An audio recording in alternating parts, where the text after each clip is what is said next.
Hey guys! This is part 2 of What If Naruto Can Level Up. Hit like and subscribe if you like this one, and also please check the author in the description. Let's start. We are pain, that's all. We are God.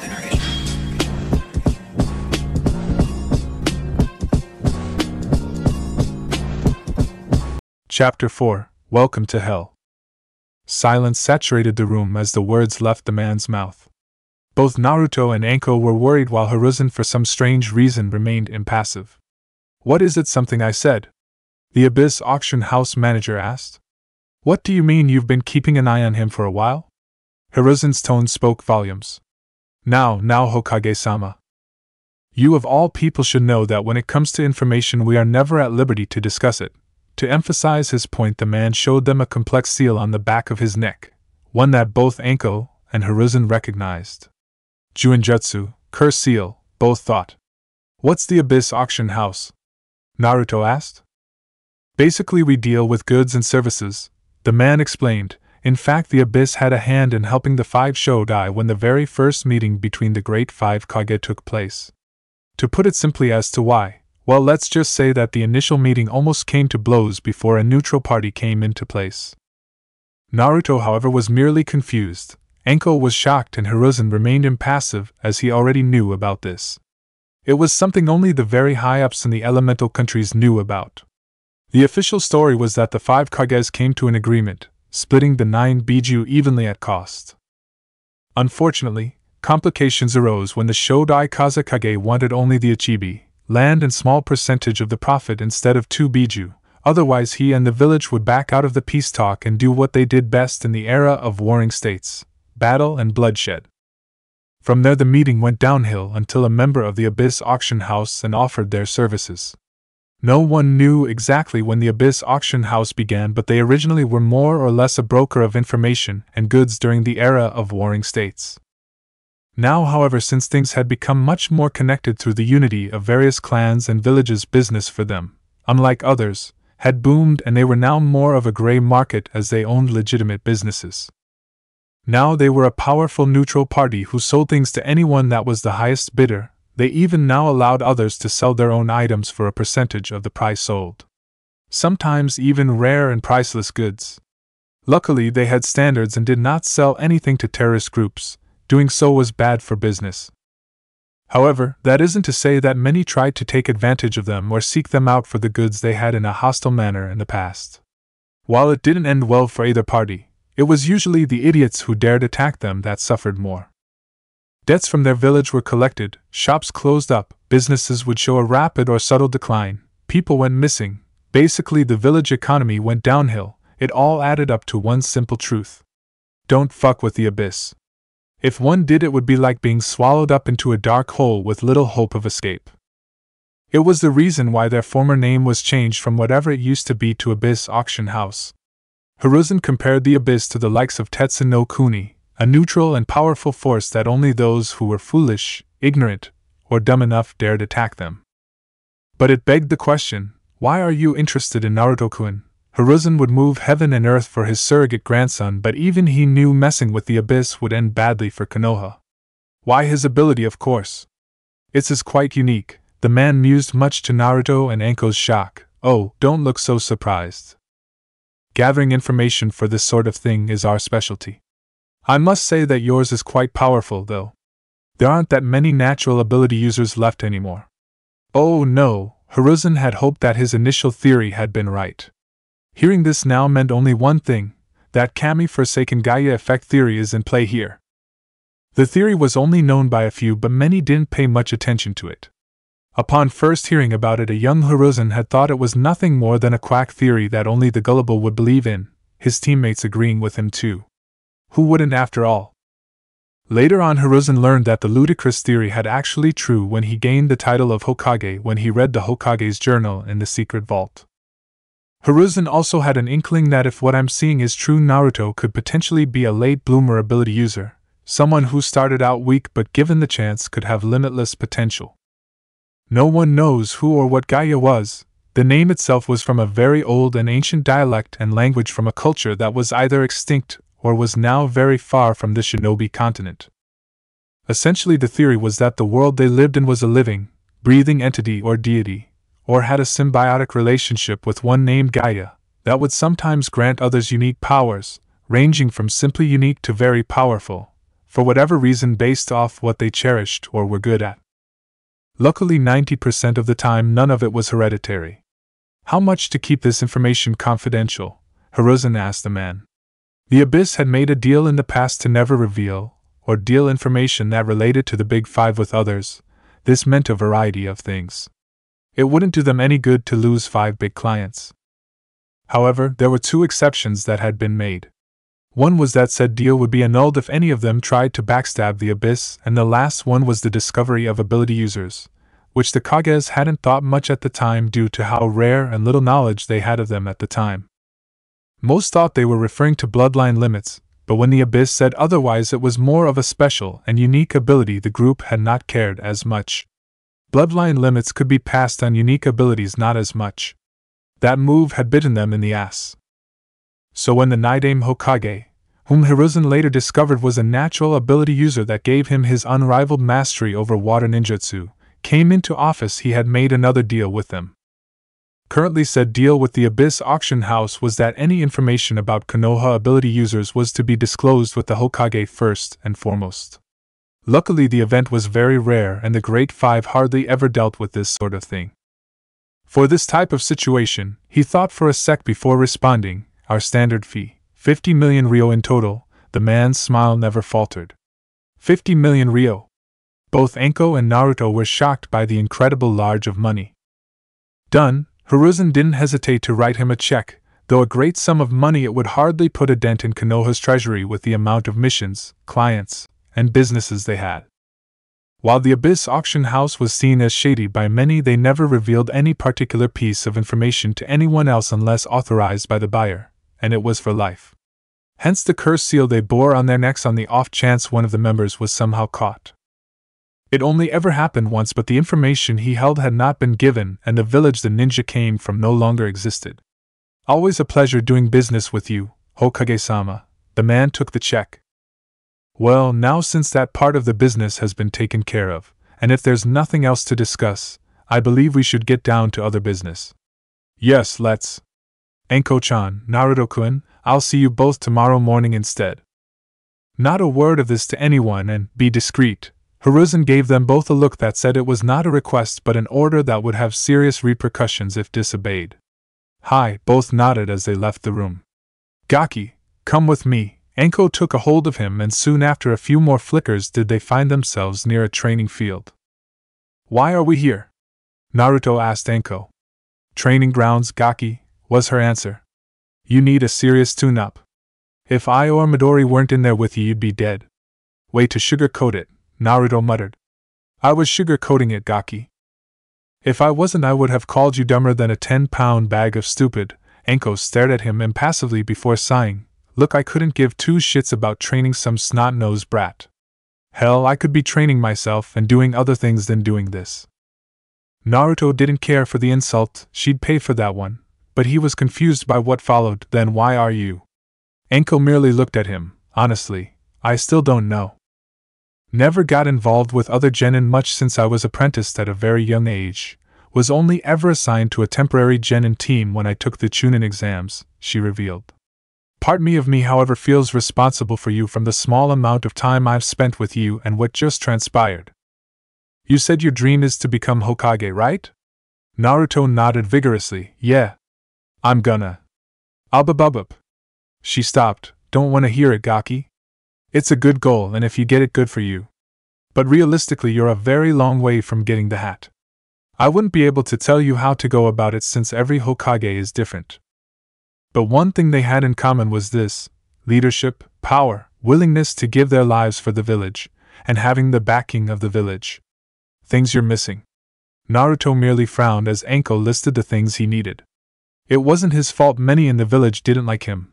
Well, maybe doing pranks on others didn't help. And in that outfit you'll last even less long. Anko looked at what he was wearing with disgust. At the moment you're gonna need to focus more on refinement than your offense, Anko suggested. However, before we do that, we're gonna play a little game I like to call Snake and Mouse, she grinned. Don't you mean cat and mouse? Naruto asked. Not with my version, she said as Midori yawned and her sharp fangs glistened in the sun's rays. Hey Midori. Up for a little round of snake and mouse? Naruto paled considerably. He had seen what Midori could do firsthand and wasn't all that interested in being her chew toy, or lunch for that matter. Can't murder now, sleeping, she yawned, slithered off somewhere else, and then proceeded to go back to sleep. Murder, Naruto paled even further. What the hell kinda game is this? Huh? Hey! Get back here! Don't go back to sleep. Hey, wake up you lazy worm. But it was no use. Anko knew that Midori would have camouflaged and hidden herself very well, so trying to find her would be a waste of time. The only indicator that Midori was still nearby was the sound of light breathing from somewhere, and the cawing of a crow in the distance. Anko blushed and hung her head in embarrassment. This is not how I envisioned this moment. Naruto meanwhile looked like he was ready to bust a gut and failing hard to hold it in. If you so much as utter one syllable, Gaki, I'll hunt you down and gut you like a fish. She roared at him. That did the trick. Works like a charm. She loved it when her plans came together. Alright, now seeing as how Midori is still getting her beauty sleepy, she glared at the dozing serpent. Guess we'll have to do some conditional training to see where you're at. Drop and give me 150 push-ups. Daily quest alert. 1/10, Anko's Tort Training, Beginners, Main Quest, train for more than an hour. Side Quest, train for more than 2 hours. Side Quest 2, train for more than 3 hours. Main Quest completion, plus 350 EXP, plus 50 reputation with Anko. Side Quest 1 completion, plus 150 EXP, plus 50 reputation with Anko. Side Quest 2 completion, plus 200 EXP, plus 100 reputation with Anko, plus 2 attribute points. Failure, 100 EXP, minus 100 reputation with Anko. Note: if you fail the quest you can retake it after 12 hours. Accept, yes/no. Naruto merely pressed on the yes before he cocked an eyebrow. Only 150? That was hardly a workout in his mind. Dropping to the ground, Naruto proceeded to do his first push-ups. Wrong, Anko announced. First off, you need to go all the down, not just part way. Second, your arms and body aren't positioned correctly. You still get a workout, but it wouldn't be as intense. Setting him in the correct stance, which felt very different and awkward than what he was usually used to, Naruto began his push-ups. By the time Naruto had reached his last one, his arms, while not ready to fall off, were very much sorer than what they used to be. Gotta say, Gaki, not bad. Anko was being honest, as most genin would be sweating like crazy or on the ground panting. The Gaki's got a great amount of stamina for his age. Alright, now let's start the next set. For the next few of hours, Anko proceeded to help Naruto correct his forms, especially when it came to the taijutsu portion of it all, which unfortunately he later realized was almost all of them. Some of the exercises he was happy to learn were fine, while others now felt foreign to him. Anko had merely stated that since his body was so used to doing it in a certain way, it had developed muscle memory for that specific movement, making it easier to perform. Now that he was doing it differently, his body was adjusting to the new forms, and it would take a while for him to get used to it. Luckily, his stamina would help make the process easier. Give me 10 more front kicks on that log, Gaki, and put some muscle into it. Anko barked as she did her own set of exercises while maintaining a watchful eye on him. Sadistic son of a... Naruto grunted out before kicking the log. I heard that. Another 20. Naruto merely grunted some more but proceeded to take off his torn shirt, heavily soaked in his sweat after only 3 hours of working out. Beforehand he was able to do between 4 and 5 hours, sometimes 6, before he started sweating like this. It made Naruto realize he really hadn't been doing it properly, and had a while to go. Oh well. At least I increased my STR by 2 and taijutsu by 1. Naruto realized that, much like the case of having proper kunai and shuriken to throw, using the proper technique when working out increased his stats much more quickly. Alright, Gaki, you're done physical exercises for the day, Anko announced as he finished his last set. Quest completed. Anko's Tort Training, Beginners. Main Quest, train for more than an hour. Accomplished side quest. Train for more than 2 hours. Accomplished side quest 2. Train for more than 3 hours. Accomplished. Total rewards earned 700 EXP. Skill unlocked. Plus 200 reputation with Anko. Plus 2 attribute points. A special skill has been created through a special act. Body conditioning LV1. Next LV0/75.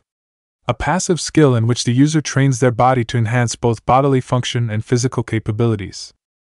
Note, this skill can be lost if the user does not take proper care of themselves, either by lack of training or improper diet, or if they have certain negative status effects. Promotes healthy growth rate, increases tolerance to illnesses and poisons by 1%, increases moving speed by 1%, passively grants plus 5 STR, passively grants plus 5 DX. Gotta say, not bad. You still got a while to go, but not bad, Gaki. Ugh, oh man, Gaki, you reek. I can smell you from over here. The woman pinched her nose. Look who's talking, Anko-san. Midori awoke from her nap. Well, if it isn't Sleeping Beauty herself. Where were you when I wanted to torture the Gaki? The way she said so casually made Naruto shiver and think this wasn't the first time this occurred. Getting some much-needed rest, Midori yawned some more, but in all seriousness, Anko-san, you need a shower. Midori's tongue forked out of her mouth, though not as badly as him. Sniffing himself, Naruto didn't think he smelt that bad. Hey, she's got a point, Gaki. Anko emphasized her point by pointing towards her pinched nose. Well, no matter. Now let's move on to your ninjutsu. What do you know, Gaki? Oh, Kami-sama, please tell me you know some ninjutsu, Anko nearly begged. Hey! I know the Kawarimi and Henge, Naruto shouted. And? Anko waited. And what? That's it.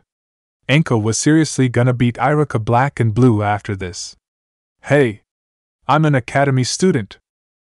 Gaki, when I was an academy student the requirements were everything you just said and more so. Back then it was required that all potential graduates could properly use 3 C-rank techniques with at least one of them being lethal, Anko explained. You mean you guys got to learn awesome ninjutsu? What the hell? The fairness of it all sucked in his mind. What the hell indeed, Gaki. Anko sighed. Do you at least know anything else ninjutsu related? Oh. We just started learning the leaf balancing exercise, Naruto said. Anko merely sighed some more. They're just now learning it? In the end, Anko guessed it was better than nothing. Truthfully, it was almost nothing in her books. Okay, Gaki, how far are you at it? Level 5, I mean 5 leaves, Naruto corrected when Anko gave him the look. Anko was a skilled tracker, and with Midori's help she could track down almost anyone. Sensing others, however, was different, as many had methods of hiding themselves from trackers such as both her and Midori. It wouldn't do anyone any good to know about his ability. It was a ninja village after all, and not everyone was loyal to the Hokage. It was foolish to think so otherwise. 5 leaves, okay, pretty good. She was being honest, as most by now would still be level 3 at best, considering Naruto's condition of being the Kyuubi's Jinchuriki and his above-average chakra levels for even a jounin. It was pretty impressive. Okay, so we can skip on that then. I want you to work on that though till you get it up to 10 leaves. Here Anko adopted a thinking pose on what she could do next. I got it. Snake and mouse, and if you try to duck out on me, Midori, I'll shish kebab you before you have time to turn into your former self. Anko glared at the sheepish-looking serpent. So feel like you're up for it, Gaki? Daily quest alert. 2 out of 10, Snake and Mouse, beginners, main quest, avoid being captured by Midori for 3 minutes. Side quest, avoid being captured by Midori for 4.5 minutes. Side quest, avoid being captured by Midori for 6.5 minutes. Main quest completion, plus 550 EXP, plus 250 reputation with Anko and Midori. Side quest 1 completion, plus 125 EXP, plus 75 reputation with Anko and Midori. Side quest 2 completion, plus 200 EXP, plus 100 reputation with Anko and Midori. Plus 2 attribute points failure, 150 EXP. Note, if you fail the quest you can retake it after 12 hours. Accept, yes/and no. Naruto wholeheartedly pressed on the yes, bring it, was his reply. You got balls, Gaki. Anko like the kid's moxie. Now Gaki, because you wouldn't last a second against Midori, or myself, I want to be fair, so here are the rules. Telling me the rules is being fair? Since when was that a thing? How the hell does that work? Simple, I never tell the rules when I play this game. Anko's sadistic grin appeared. Oh, that's fair then, Naruto nearly squeaked. Rule 1. You're gonna have a 30-second head start, use it well. Okay, that's not really a rule and more of a generous offering than anything. Rule 2. Midori's gonna come at you with the intent to kill, you don't wanna get bitten, so you gotta do the same, Gaki. And Rule 3. Ready, set, go. She suddenly shouted. No fair. That's cheating. Naruto ran into the woods as fast as his exhausted body could. We're ninja, Gaki. Cheating's what we do and life's not fair. Get used to it. Anko shouted back. Try not to hurt him too much, Midori. No promises, Anko-chan. Midori's grin was similar to her summoner. 21 seconds left. Meanwhile, Naruto ran and leaped from the trees as fast as he could, trying to find a good hiding spot. However, Naruto only managed to go so far before he was forced to come to a stop at a nearby tree. Naruto needed to catch his breath. His body was still very sore and tired from Anko's workout, and his small break had been nowhere enough to get his energy back. Status effects. Oh, crap, I should have seen this coming, Naruto cursed at the bad luck. Status effects. Malnourished. Hampered physical growth rate. Minus 25% to VID, DX, and STR stat base, plus 20% vulnerability to poisons. Fatigue. Your physical capabilities such as your strength, stamina, dexterity, etc. are temporarily reduced by 70%.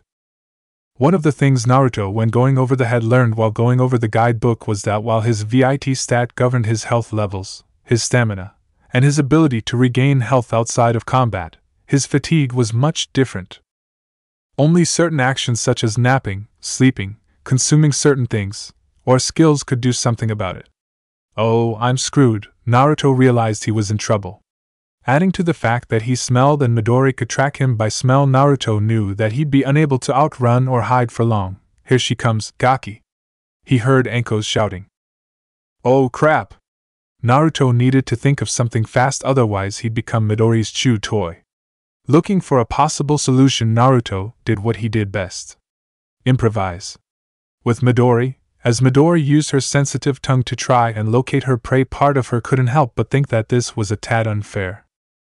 Midori had 23 years of experience under her belt. Even when she was little, she was a deadly predator. Granted, her poison back then wasn't as potent, for summons at least. For her to be hunting down an academy student like this was embarrassing in her books. Sure, Naruto had potential and his unique ability would allow him to grow stronger, but as he was now, the boy didn't stand a chance against her. Little to no ninjutsu, his taijutsu had many flaws, the list went on and on. Forking her tongue out once more, Midori managed to pinpoint Naruto's location within a tree. Poor boy must still be exhausted from Anko's training. The serpent sighed. The game, as Anko so affectionately called it, was over before it began. Still, for him to have lasted 56 seconds is not bad for a start. Granted, she did give him a 30-second head start, and I'm going easy on him. Had she taken this seriously, it would have been over much sooner. As soon as she came upon the tree where Naruto's scent was at its strongest, Midori sped up in the blink of an eye and found herself quickly wrapping around a log instead of her prey. What? How? Ah, the boy's more clever than he looks. The log in question was about Naruto's height, and covered in his scent thanks to the boy's shorts and torn he wore during his workout. He managed to use my senses against me. Boom. Midori's thoughts were cut short as she found herself enveloped in an explosion. Being a summon, her skin and bones were much denser and tougher than a regular snake, and an exploding tag wouldn't be enough to kill or hamper her. Sting and give her light burns, yes, but not much else. However, Midori soon realized that the explosion lacked the telltale sting of fire and concussive force associated with an exploding tag. In fact, the cloud had a slightly red hue to it. Yhhhhhhhh. Midori soon began writhing and hissing in pain. Her senses, tongue, and eyes felt like they were on fire from whatever was used in that tag. Midori could only curse her careless behavior for allowing herself to believe this would be simple and quick. She had forgotten how Anko had informed her of the boy's pranking habits, and now she was suffering for it. Not as much as he'll suffer after I catch him. The angry serpent thought as she got as far away from the cloud of red as best as she could, her senses still impaired and her eyesight and tongue still burning. Forking her tongue out, it took several tries before Midori managed to catch the scent of water from a nearby river. Making her way towards it, and bumping into things along the way, Midori dove headfirst into the water to cleanse her body of the powder that hurt her.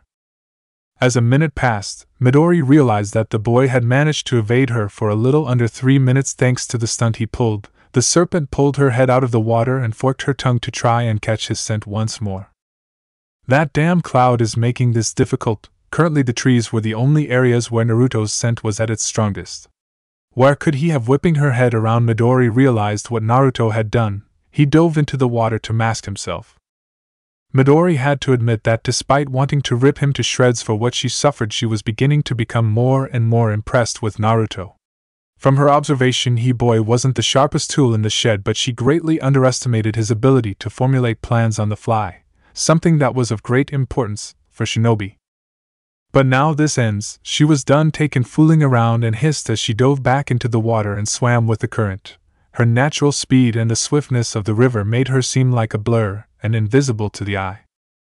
Gasping for air as he came out of the river, Naruto dragged himself to shore, the action taking some effort due to the fatigue status effect currently affecting him.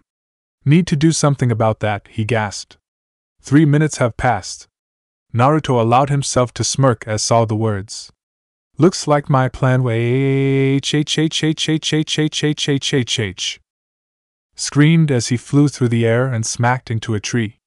Oh wow, he groaned and saw that the stun had cost him 300 HP.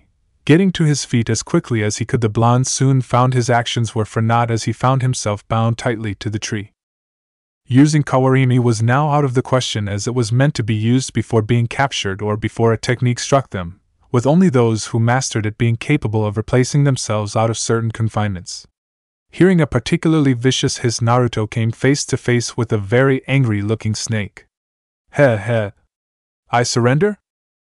Midori merely smirked before opening her mouth, showing off a series of very sharp teeth. Oh shit. Can we talk this over? Her vicious grin was her answer. Oh, was all he managed to utter before she lunged. H. With Anko, 3 minutes and 40 seconds, either the Gaki's better than I thought or Midori's gotten slow, Anko thought as she checked her timer. Crash. Then again, barely surprised by the event, Anko lazily looked at the boy. Oh hey Gaki. How'd it go? Ugh, a bruised and slightly bleeding Naruto groaned. Had he the energy, Naruto would be giving her the finger. He'd risk losing it or suffer from more pain, but it'd be worth it in his mind, maybe. Where's Midori? Speak of the devil and she'll appear. A very content Midori slithered into view and was even happier when Naruto tried to squirm away from her. What did you do to him, Midori? One word: payback, was her answer. Anko and Midori were so much alike in that department that she understood perfectly. Anyways, good job lasting that long, Gaki. Go home, shower and get some rest, Anko informed him. Rest? It's still early in the afternoon. Really? Huh.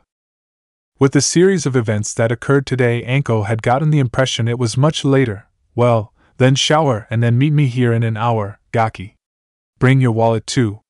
After giving him a slip of paper, both Anko and Midori subsequently left. Hey! I still can't move! Naruto shouted but was met with silence. God damn it. Daily quest completed. 1/3, Snake and Mouse, Beginners, Main Quest, avoid being captured by Midori for 3 minutes. Accomplished, total rewards earned, 550 XP, plus 250 reputation with Anko and Midori. Now's not the time. Naruto shouted at the text box. He couldn't do much else to it, so screaming at something that only he could see would have to do. Even if it did make others think he was crazy. Sometime later, after the fatigue status effect wore off, Naruto made his way towards his apartment. As he entered it, Naruto was greeted with the sight of a man welcoming him. Greetings, Mr. Uzumaki, the Abyss manager spoke. Huh? What the fuck? Naruto shouted. Brat, watch your mouth. And keep it down, damn it, or I'm kicking your ass out of here, the landlord shouted from his room. You have interesting neighbors, Uzumaki-san. The man's sweat dropped, not expecting that in the least. Anyways, I'm here to offer you a deal. Naruto narrowed his eyes at the man. Don't worry, it's nothing illegal such as dealing information or anything bad. I simply want to make you a client, he smiled. Huh? Of all the things he was expected to be asked, that was the furthest thing from his mind. A client? Yes, oh don't worry, we intend to make Anko-san our client as well if she's interested. You two should feel lucky as not many are given this opportunity, he smiled. Pass, Naruto announced. Pardon? P.A.S.S pass, Naruto repeated. Why would I want to be a client? What would you guys have that I would need? Well, for one, access to items and information that nobody else does. Including Uchiha Sasuke, the man smiled and counted. 3, 2, 1 and… What's the catch? Naruto was slightly curious. Hook, line, and sinker, the man loved his job, nothing much. As a client, anything you sell through us we take a cut of the profits, a total of 15% to be precise. Any bounties you collect through us we take a 20% cut of the profit.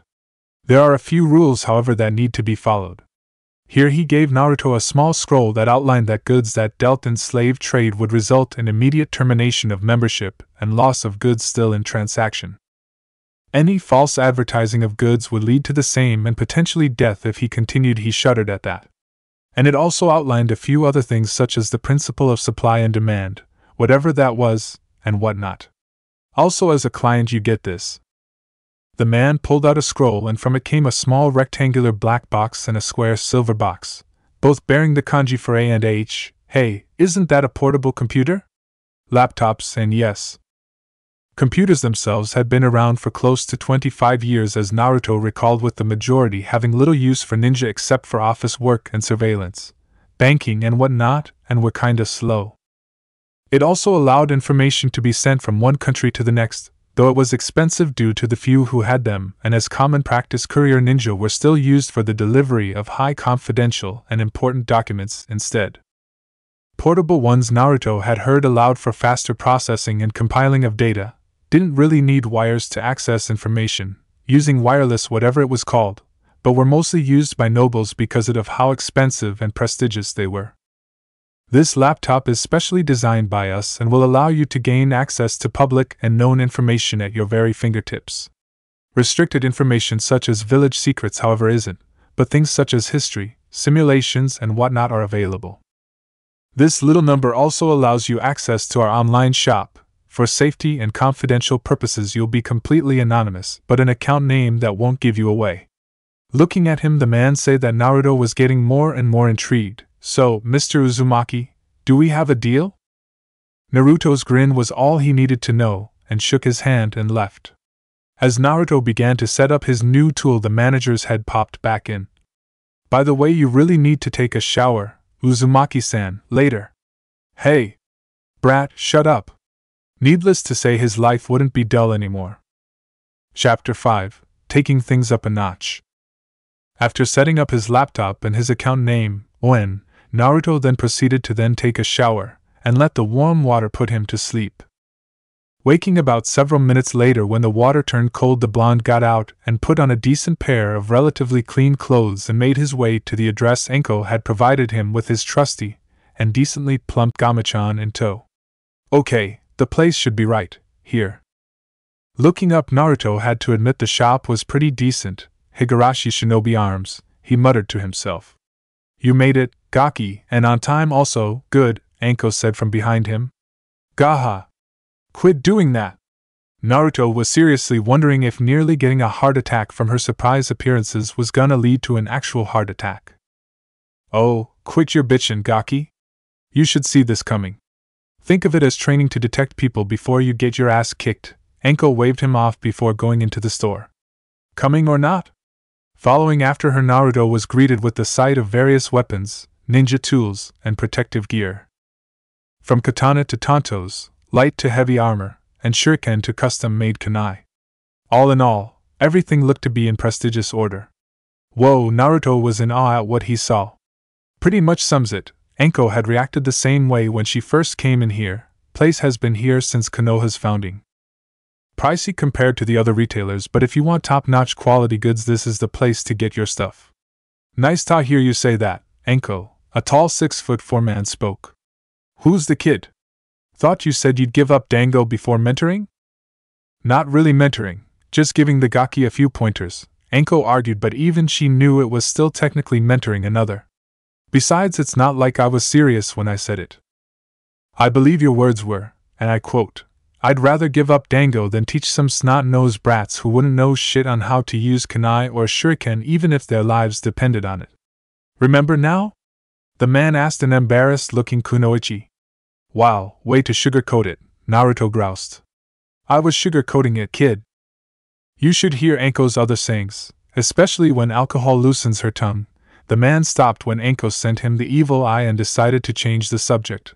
Tetsumaru, friends call me Tetsu. Owner of this fine establishment, and retired ninja, the man introduced himself. Naruto didn't doubt that he was a former ninja the way he held himself. Tetsu had very muscular arms that were the size of Naruto's head, tan skin, dark brown hair and goatee with a wicked scar that went along his right eye with an eye patch covering it up. He was pretty good looking and had a very good build, and it was evident that he was all muscle and little to no fat. It made Naruto wonder why the man was no longer a ninja. He looked pretty strong in his books. Why aren't you a ninja anymore? In typically Naruto manner, the boy was blunt and to the point. Anko mentally face-palmed, gotta teach the Gaki about subtlety and tact. Tetsu frowned momentarily. You don't beat around the bush, do you, kid? Your lack of thinking and tact has resulted in -50 reputation with Anko. Crap. Naruto was mentally kicking himself. Sorry. Your luck has held out, and Tetsu was not offended by your lack of thinking and tact. That's convenient. Losing some reputation with Anko sucked, but Naruto counted himself lucky that he gained quite a bit with her, and it could have been worse. Tetsu's frown, however, quickly disappeared. Bah, no harm done, kid, he said and slapped the boy on the back as a show of good faith, accidentally knocking Naruto over in the process. Ow, Naruto groaned from the floor. Oops, scrawny little thing, aren't ya, kid? He laughed as he helped a grumbling Naruto up. Anyways, to answer your question, I'm a widower. My wife Tinka passed away several years back, and I've been raising our daughter Tenten by myself. Girl's tough as nails, but took to losing her mother kinda hard even if she didn't show it. Didn't want her growing up without a parent, and being a shinobi is an occupational hazard, so I retired from active duty and began training her when she said she wanted to become a kunoichi. Oh yeah? Didn't little Tenchan graduate this year? Anko asked, having gotten acquainted with the man's daughter through her visits. Yep, kunoichi of the year, he puffed out with pride, being taught by Mato guy of all people, so it's mostly me here with a few workers now that she's a genin. Guys teaching students? Anko was shocked, and Naruto saw what he thought was a brief look of sympathy. Oh, those poor brats. How's she holding up? Well, here Tetsu dragged the word. Let's just say she's happy one of her team members is normal. That bad? She's been with them for a few months, and while she can tolerate him and his little mini-me, she's still not used to it, was another way of putting it. But make no mistake, guy's one of Konoha's elite jonin for a reason. Anko wouldn't dispute that claim, eccentric as Guy was, and that was putting it very lightly. Like Kakashi, the man was not only one of Konoha's strongest jonin, but high no kunis as well. Anyways, you two obviously didn't come here to talk. Tetsu got down to business. What can I do for you? Not much for me really, but the Gaki here is in need of equipment, Anko told him. How much you got, kid? A little over 15,000 ryo? Naruto said, and Tetsu was a little surprised considering Naruto was an orphan. Been saving up, huh? Well, to be frank, that kind of money won't get you some of our better equipment, or weapons other than shuriken and kunai and a few stacks of low-grade exploding tags, but we do have some decent protective gear in that price range over there. Just holler if you need help, got a project that needs finishing. Thanks. Naruto proceeded to browse through the selection before spotting something in a box. Hey, nice. Found something. Gak, what the hell is that? Anko couldn't believe what he was holding. In his hands was an orange jumpsuit with blue on the upper shoulders area as well as around the waist, a white swirl with a tassel on the left side, a red swirl crest on the back, a large white collar, orange pants wrapped around from the hanger. What do you think? Looks cool, huh? Naruto grinned at the find. Anko's eye, however, merely twitched. Gaki, step away from that monstrosity and no one gets hurt. What? But it's cool, orange, and cheap, and orange. Naruto whined and held the outfit protectively. Good point, Anko said. Really? Hell no. She lied. What's going on here? Tetsu asked. I leave not 10 seconds and, what the hell is that? He pointed at the outfit. My new outfit I found? Okay, rephrase. What the hell is that doing in my store? There's no way in hell I'd have something like that here, Tetsu stated before realization dawned on him. 10-10. Huh? Nothing, Tetsu waved him off. His daughter was a good kunoichi and had a great deal of interest and understanding with weapons, but got very obsessive and narrow-minded when new ninja tools came in. When it came to armor and clothing, however, not so much, and it must have slipped her mind when she signed the forms. Where'd you find that anyway? In that box over there. Why? Naruto pointed behind him. Marching over, Tetsu briefly opened the box, closed it just as quickly, took Naruto's outfit before he had time to react, disappeared into the back of his store, before coming back out seconds later. Well, that ought to keep the fires going for a while, Tetsu dusted his hands. But it was orange? Naruto didn't understand the big deal. It was an eyesore, had no business in my store, and was a huge target with all that bright kill on sight color.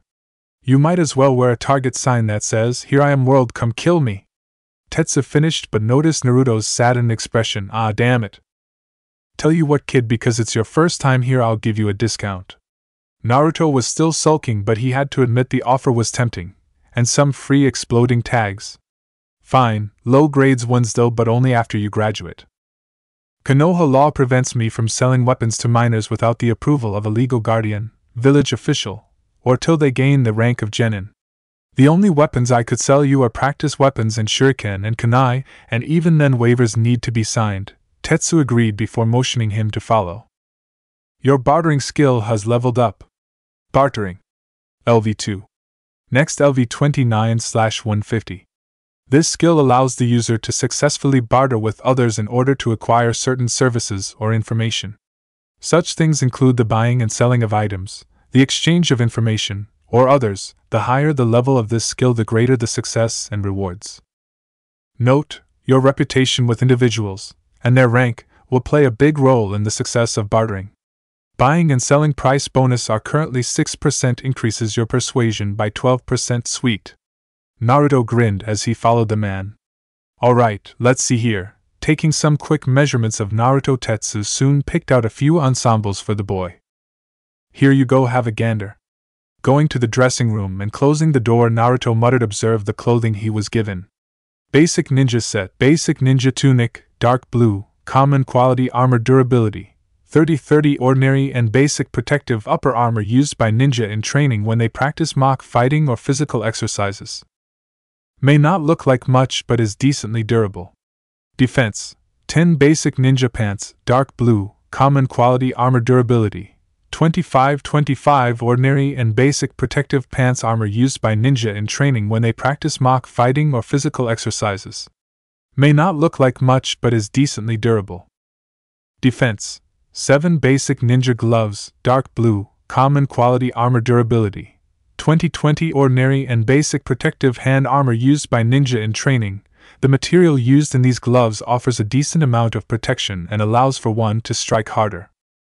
Defense, 7 boost stats, +1 STR basic ninja sandals, dark blue, common quality armor durability, 20-20 ordinary and basic protective foot armor used by ninja in training. May not look like much but is decently durable and allows for swift footwork. Defense, 5 stat boosts, +1 DX dark orange undershirt durability, 15-15 an ordinary shirt that is mainly used for fashion instead of defense. Defense, 1 total defense, 30 total stat boosts, +1 STR and +1 DX. Naruto had to admit that it was a heck of a lot better than what he had before, and it looked pretty decent too with the orange undershirt. Hey Gaki, hurry up. You posing in the mirror or something? Frowning at the words, it was soon replaced by a smirk as an idea popped into his head. Oiroku no Jutsu. Hearing the opening of the door, Tetsu and Anko looked his way, only instead of seeing Naruto they saw a nude cloud wisp covered Mitarashi. Anko, you called, was the doppelganger's sultry response. For Tetsu the effect was instantaneous as the man was launched into a wall thanks to the sudden nosebleed. Your actions have resulted in plus 500 reputation with Tetsu. Don't know if I should be creeped out or happy about that, Naruto thought as looked upon the unconscious Tetsu. Ahem, was Anko's response. First off, my breasts are bigger than that, Gaki. If you're gonna transform into me, get it right. To say he was stunned by her response was an enormous understatement. Huh? Secondly, you're a few inches shorter than I am, work on it. Thirdly, goddamn I look good, Anko looked at herself. I knew I was good looking, but to see it like this, damn. Here she gave her own breast a squeeze. What the hell? A back to normal Naruto wondered why his plan didn't work. The breast-touching thing had been weird as hell too. She's good, Naruto realized that the woman had made his prank work against him. If you think me seeing myself naked would get a rise out of me, you're dead wrong, Gaki. Kunoichi and Shinobi do missions that sometimes require us to use a little more physical interaction and sex appeal in order to get the job done. Naruto understood the meaning and blushed a bit. Better luck next time, Gaki. She grinned before looking him over. Gotta say though, not bad. Good look for you, hell of a lot better than that jumpsuit you found, she mentally shuddered. Tetsu groaned as he woke up. Damn, I just had the weirdest dream. Oh wait. So, Tetsu, like what you saw? Anko emphasized it by pressing her breasts together, and not so subtly thrusting them forward, getting a rise out of him. Damn it, now there's two of you. The man cursed and thanked his luck that Anko hadn't managed to influence Tenten the rare times he had her look after the girl, and that Tenten had adopted her mother's obsession for weapons instead. How much? Naruto asked him. For you, kid, 9,000 ryo for the 3 sets, plus a free stack of low-grade exploding tags when you become a genin. I'll even throw this book in on how to maintain your protective gear for 450 ryo. So a total of 9,450 ryo. Usually it would have cost him that much for just 2 sets, as while it wasn't the greatest of protective gear, the material was much stronger and durable than the ones used by civilian clothing stores. Wouldn't do ninja any good if the gear they wore were that weak. Thanks. Naruto was happy as many of the other stores wouldn't give him such a good deal. I was wondering if there was enough left for a decent weapon. When I graduate, I mean, he added. Maybe, but before we go there, let's do a bit of testing first. More than once did with newly graduates, or those who wanted a weapon would buy something thinking it was cool when Tetsu was out, and later came back to return their purchase because they had no idea how to use it, or it felt off. Okay, first off, any weapon experience other than kunai or shuriken? He asked the blonde. I used to lead pipe a few times, does that count? Naruto asked, and missed Anko face palming behind him. A lead pipe? That was definitely a new one in his books, Anko. Gaki used one against a wooden post to strengthen himself when he could afford a real weapon, Anko covered for him. Tetsu merely shrugged and believed the lie, that or he isn't wanting to push, Anko thought. So experience with blunt weapons. Not much of a selection in that category, as most ninja more or less use bladed weapons, unless you're from IWA. Take a look, kid, and see if anything catches your eye. Tetsu pointed at the wall. Casting observe on the blunt weapons, Naruto had to admit he was impressed. Kanabo, Iron Mace, uncommon quality blunt weapon, durability 60/60, a studded club made of dense iron. Despite its unimpressive appearance, it is a strong weapon capable of crushing bone and rocks if properly wielded. Is commonly used by samurai, ronin, and bandits. Though very durable and capable of crippling anything it strikes, its size and weight make it a very cumbersome weapon to use. Attack power, 60 to 72 requirements, plus 65 STR bow staff, common quality blunt weapon, durability 50/50, a very tall and long staff made of reinforced wood with metal guards meant to deflect metal objects and increase striking force. Typically used by bojutsu users, the bow is a very versatile weapon as it can be used to block, strike, sweep, and knock away weapons from enemies at distance, and keep them at bay. A downside is that the length of it makes it difficult to fight in close or tight quarters unless one is a master of bojutsu. Attack power, 46 to 53 requirements, plus 20 STR, plus 35 DX Hanbo, half staff, common quality blunt weapon durability, 40/40 half the size of its cousin the bow. This weapon is not to be mocked, as many sword masters used this very weapon before training in the sword. Made of reinforced wood, this weapon is usually used with two hands in a manner similar to a bakken and allows one to use sword-based techniques with it, without the cutting. Due to its size, the hanbo can't strike as hard as the bow but allows for swifter movements and close-quarter combat. Attack power, 35 to 42 requirements, plus 20 STR, plus 25 DX Tanbua, short staff, common quality blunt weapon durability 30/30. This short hardwood staff is used in the same way as its cousin the hanbo. Used mainly in pairs and used for thrusting, checks or deflections, pummeling the enemy. This weapon's unassuming size makes many underestimate the user, which often lead to their demise. Speed, distance, accuracy, timing, as well as knowing pressure points striking play a very important factor when using the weapon. Due to its very small size, the user needs to get in close and personal with their opponent in order to strike them. Attack power, 26 to 33 *2 requirements, plus 40 DX Nunchaku, nunchucks, uncommon quality blunt weapon durability 40/40. Though nunchucks aren't the most used weapons in the world, and few are masters of them, they are still very dangerous weapons. Two strong pieces of wood connected by a chain allows for rapid and erratic movement, and sudden unexpected strikes and entanglement of limbs and weapons in the chain. Originally used as a way for one to develop one's dexterity and reflexes in the right hands, this weapon can be lethal.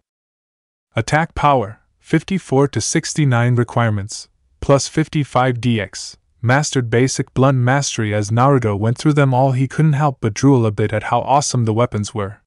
The kanabo and nunchucks were out at the moment, as his stats and level wouldn't allow him to properly use them.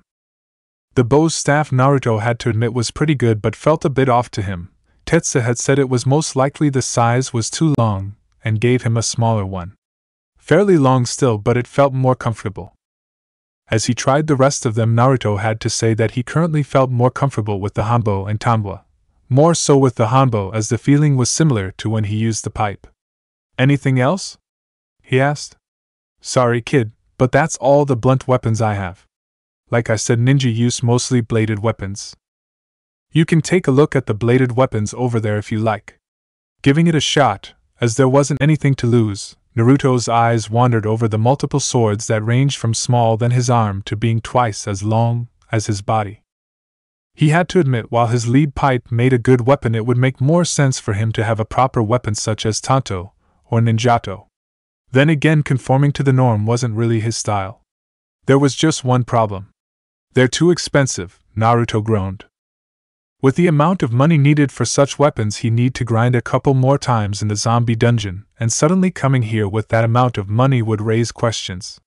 As he continued to look at the array of bladed weapons, Naruto's eyes were suddenly locked on to a very large sword that hung above the others. "What's that?" Casting a look, Tetsu merely chuckled. "Sorry, kid, that ain't for sale. That baby's mine." "What is it?" "That's a Zanbato, horse-slaying sword. And sorry, kid, but there's no way in hell you're gonna be able to lift Zanma, decapitating demon, as you are now. Took me years to get the physical strength and experience I needed to use it at its max. Hung her up there when I retired.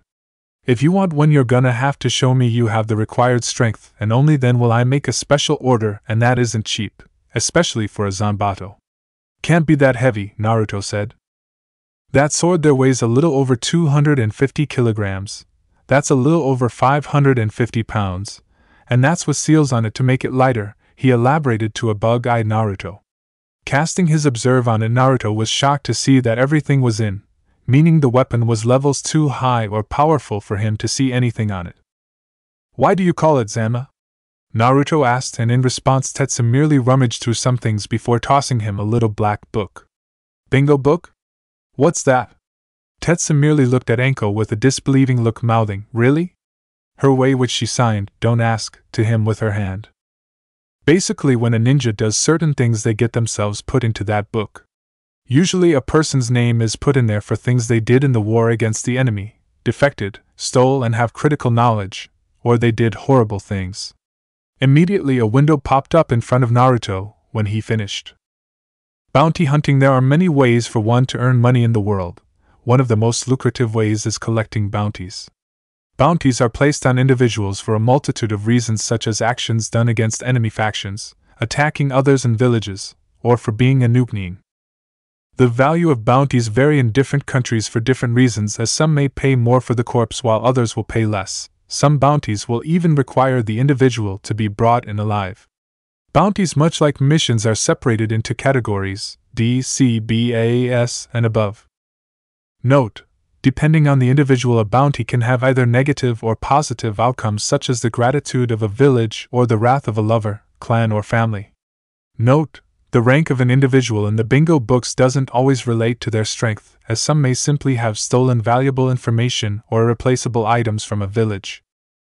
Average D-rank bounties: 30,000 to 49,999. Average C-rank bounties: plus 50,000 minus 149,999. Average B-rank bounties: plus 150,000 minus 999,999. Average A-rank bounties: plus 1 million to 79,999,999. Average S-rank bounties: plus 80 million to 149,999,999. Above S-rank bounties: plus 149,999,999. Browsing through it, Naruto came upon Tetsu's page. Did his eyes bulge out?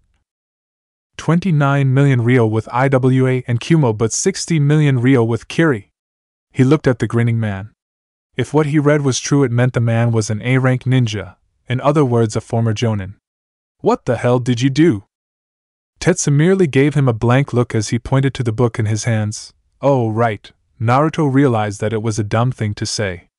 Wanted for killing Juzo Biwa of the 7 ninja swordsmen of Kiri, aka the Kekken no Kijin, blood-soaked demon.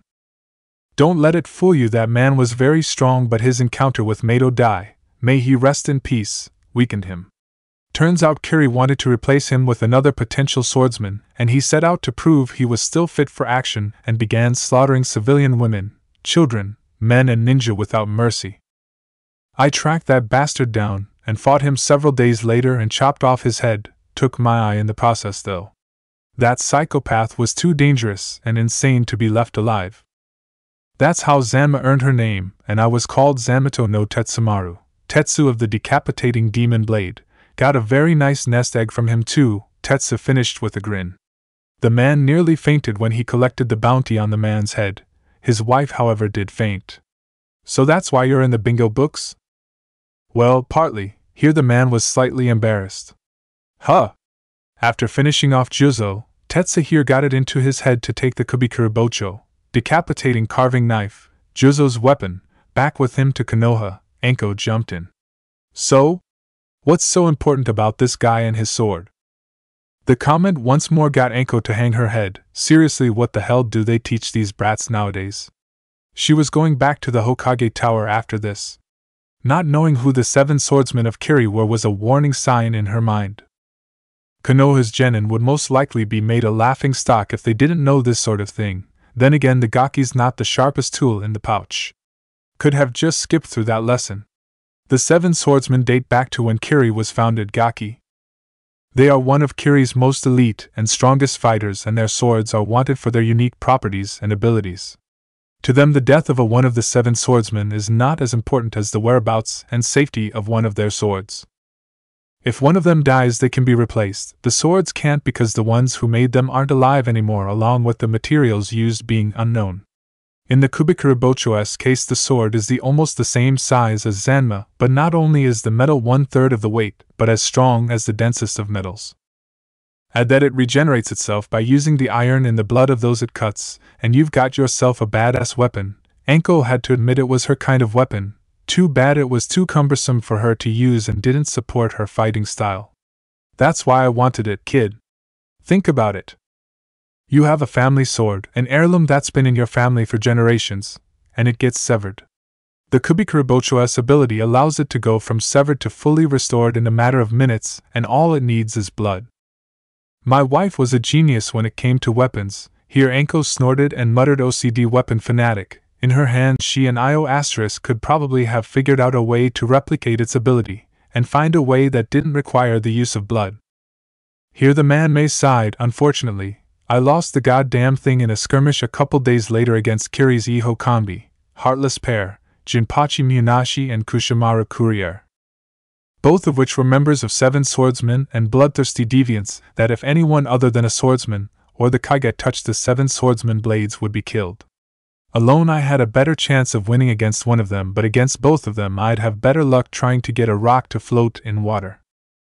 Adding to the fact I had a genin team with me meant we had no choice but to bolt. Luckily they were more interested in the sword, so I threw it in a deep ravine with a strong current, and they chased after it instead of us. Important as the sword was, the life of another wasn't worth it. But me trying to steal one of their fabled swords had me blacklisted with Kiri ever since. They take that kind of thing very seriously. Gotta say I don't care much about history, but that was actually pretty good compared to Irika-sensei's bedtime stories. Naruto had lost count to how many times he and a few others fell asleep to the man's history lessons. Shikamaru himself fell immediately asleep the moment the lesson began. Usually Irika needed to go on for a few minutes before it happened. Thanks, kid, the man smirked. Sorry we couldn't find you a weapon that suited you. However, rummaging through some things out back, the man returned with a sheet of paper. Here, to make it up to you. Wow, paper! Thanks, what the hell was he supposed to do with paper? That's chakra paper, Gaki. You flow your chakra into it to see what your elemental affinity is, Anko informed him. This way when you start to learn jutsu you'll know what to focus on. Can't I just learn as many elemental ninjutsu as I want? First off, lose that mindset. Secondly, no can do. It takes years for people to learn and master a single element. Even for prodigies it usually takes 1 to 2 years. Thirdly, people are usually born with a primary affinity, and sometimes a secondary one. Those primary and secondary affinities allow them to learn ninjutsu for those elements easier. In other words, if you have an affinity for fire, learning Suiton ninjutsu will be difficult, not impossible, just very difficult, and so on and so forth. By the way, you do know what the elemental affinities are, right? Duh, fire, water, earth, wind, and lighting. Naruto recalled the lesson. It was one of the few boring ones he actually paid attention to. For good.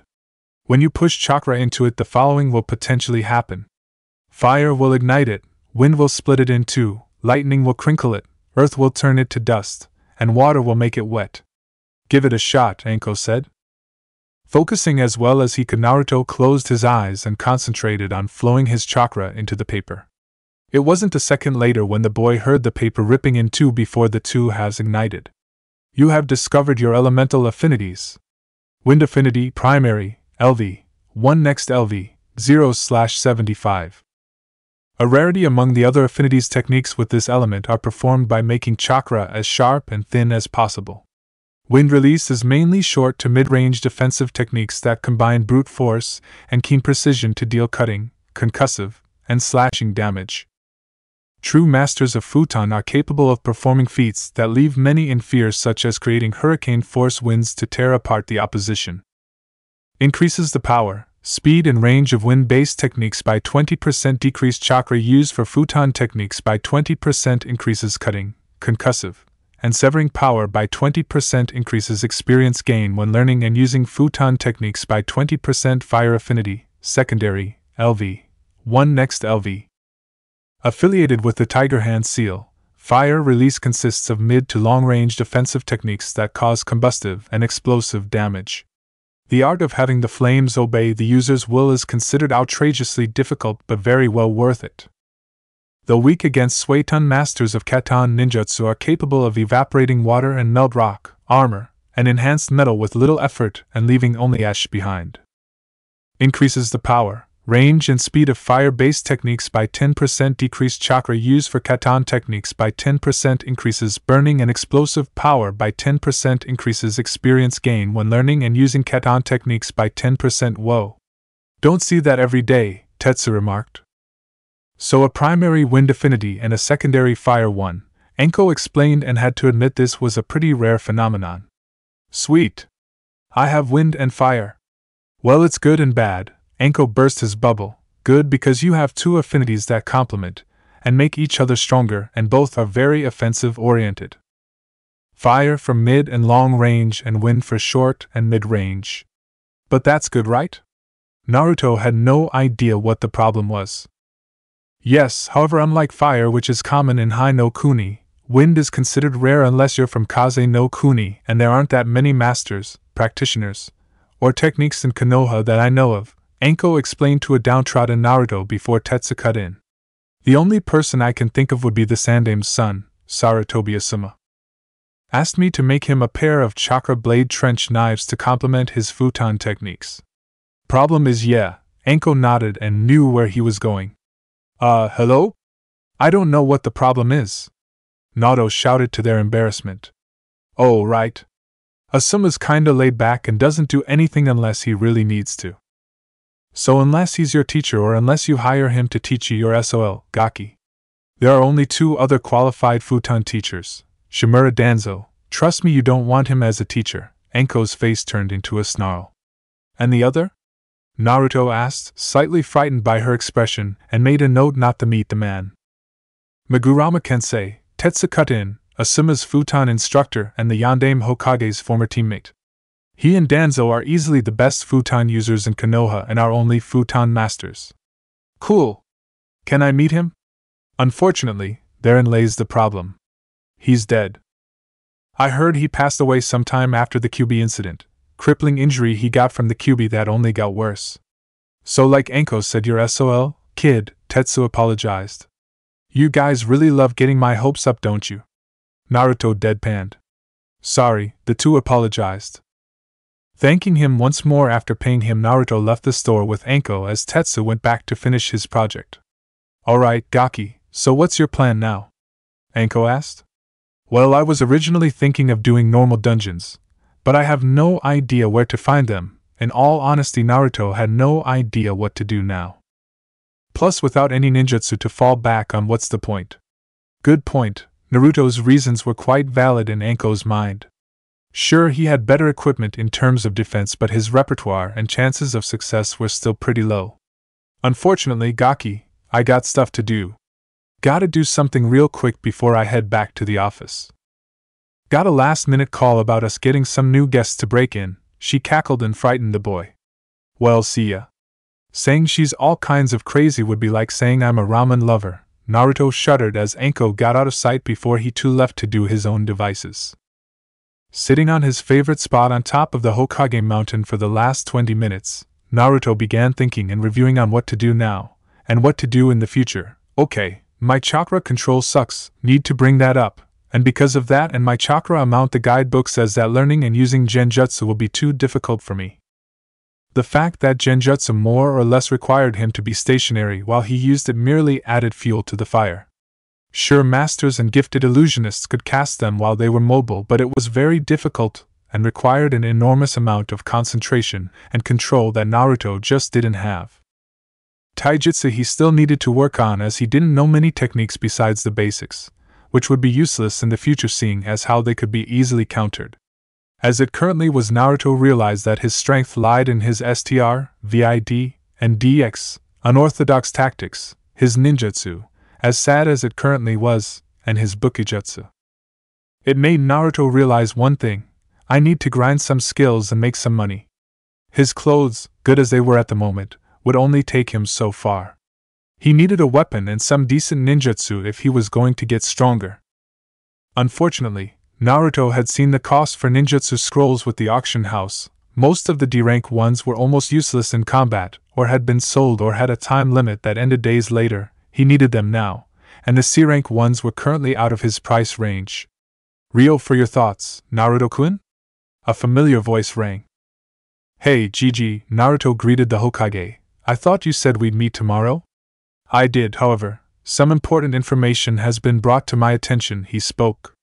Anko told you about the academy, didn't she? The spiky-haired blonde said all-knowingly. Yes, he nodded. If by tell you mean look like she wanted to tear me a new one, then yes. He mentally cringed as he remembered the recent and tongue-lashing he got from the tenacious woman. Anko had always been loyal to those who earned her trust, him especially, but the woman wasn't afraid to voice her opinion, even to a superior. It was true that the academy training had been reduced, as Hiruzen had thought the old curriculum was more fitting for wartime purposes, and cutbacks had indeed been made due to the Kyuubi incident, and later the Uchiha incident, but the fact that the students weren't learning certain critical lessons left him shocked. Due to his many duties as Hokage and busy schedule, Hiruzen had assigned several other tasks to his advisors, Koharu, Hamura and Danzo, and other Konoha Council members. But the man knew that due to the elders' militant views, especially Danzo, none would agree with the current standards of the academy or allow it if they knew what was currently going on. Which meant one thing. Someone is sabotaging the academy. The academy had a rat in it, and was purposely hampering the growth of the students. He had to admit it was clever, as not only would one not suspect a spy within the academy, but it brought down the quality of ninja that Konoha was producing. Essentially, Konoha's future generation was ill-prepared. Unfortunately, ninja affairs such as this were far from simple. Hiruzen couldn't just make such a hasty move. For one, the academy had several instructors, both part-time and full-time. The spy could be anyone.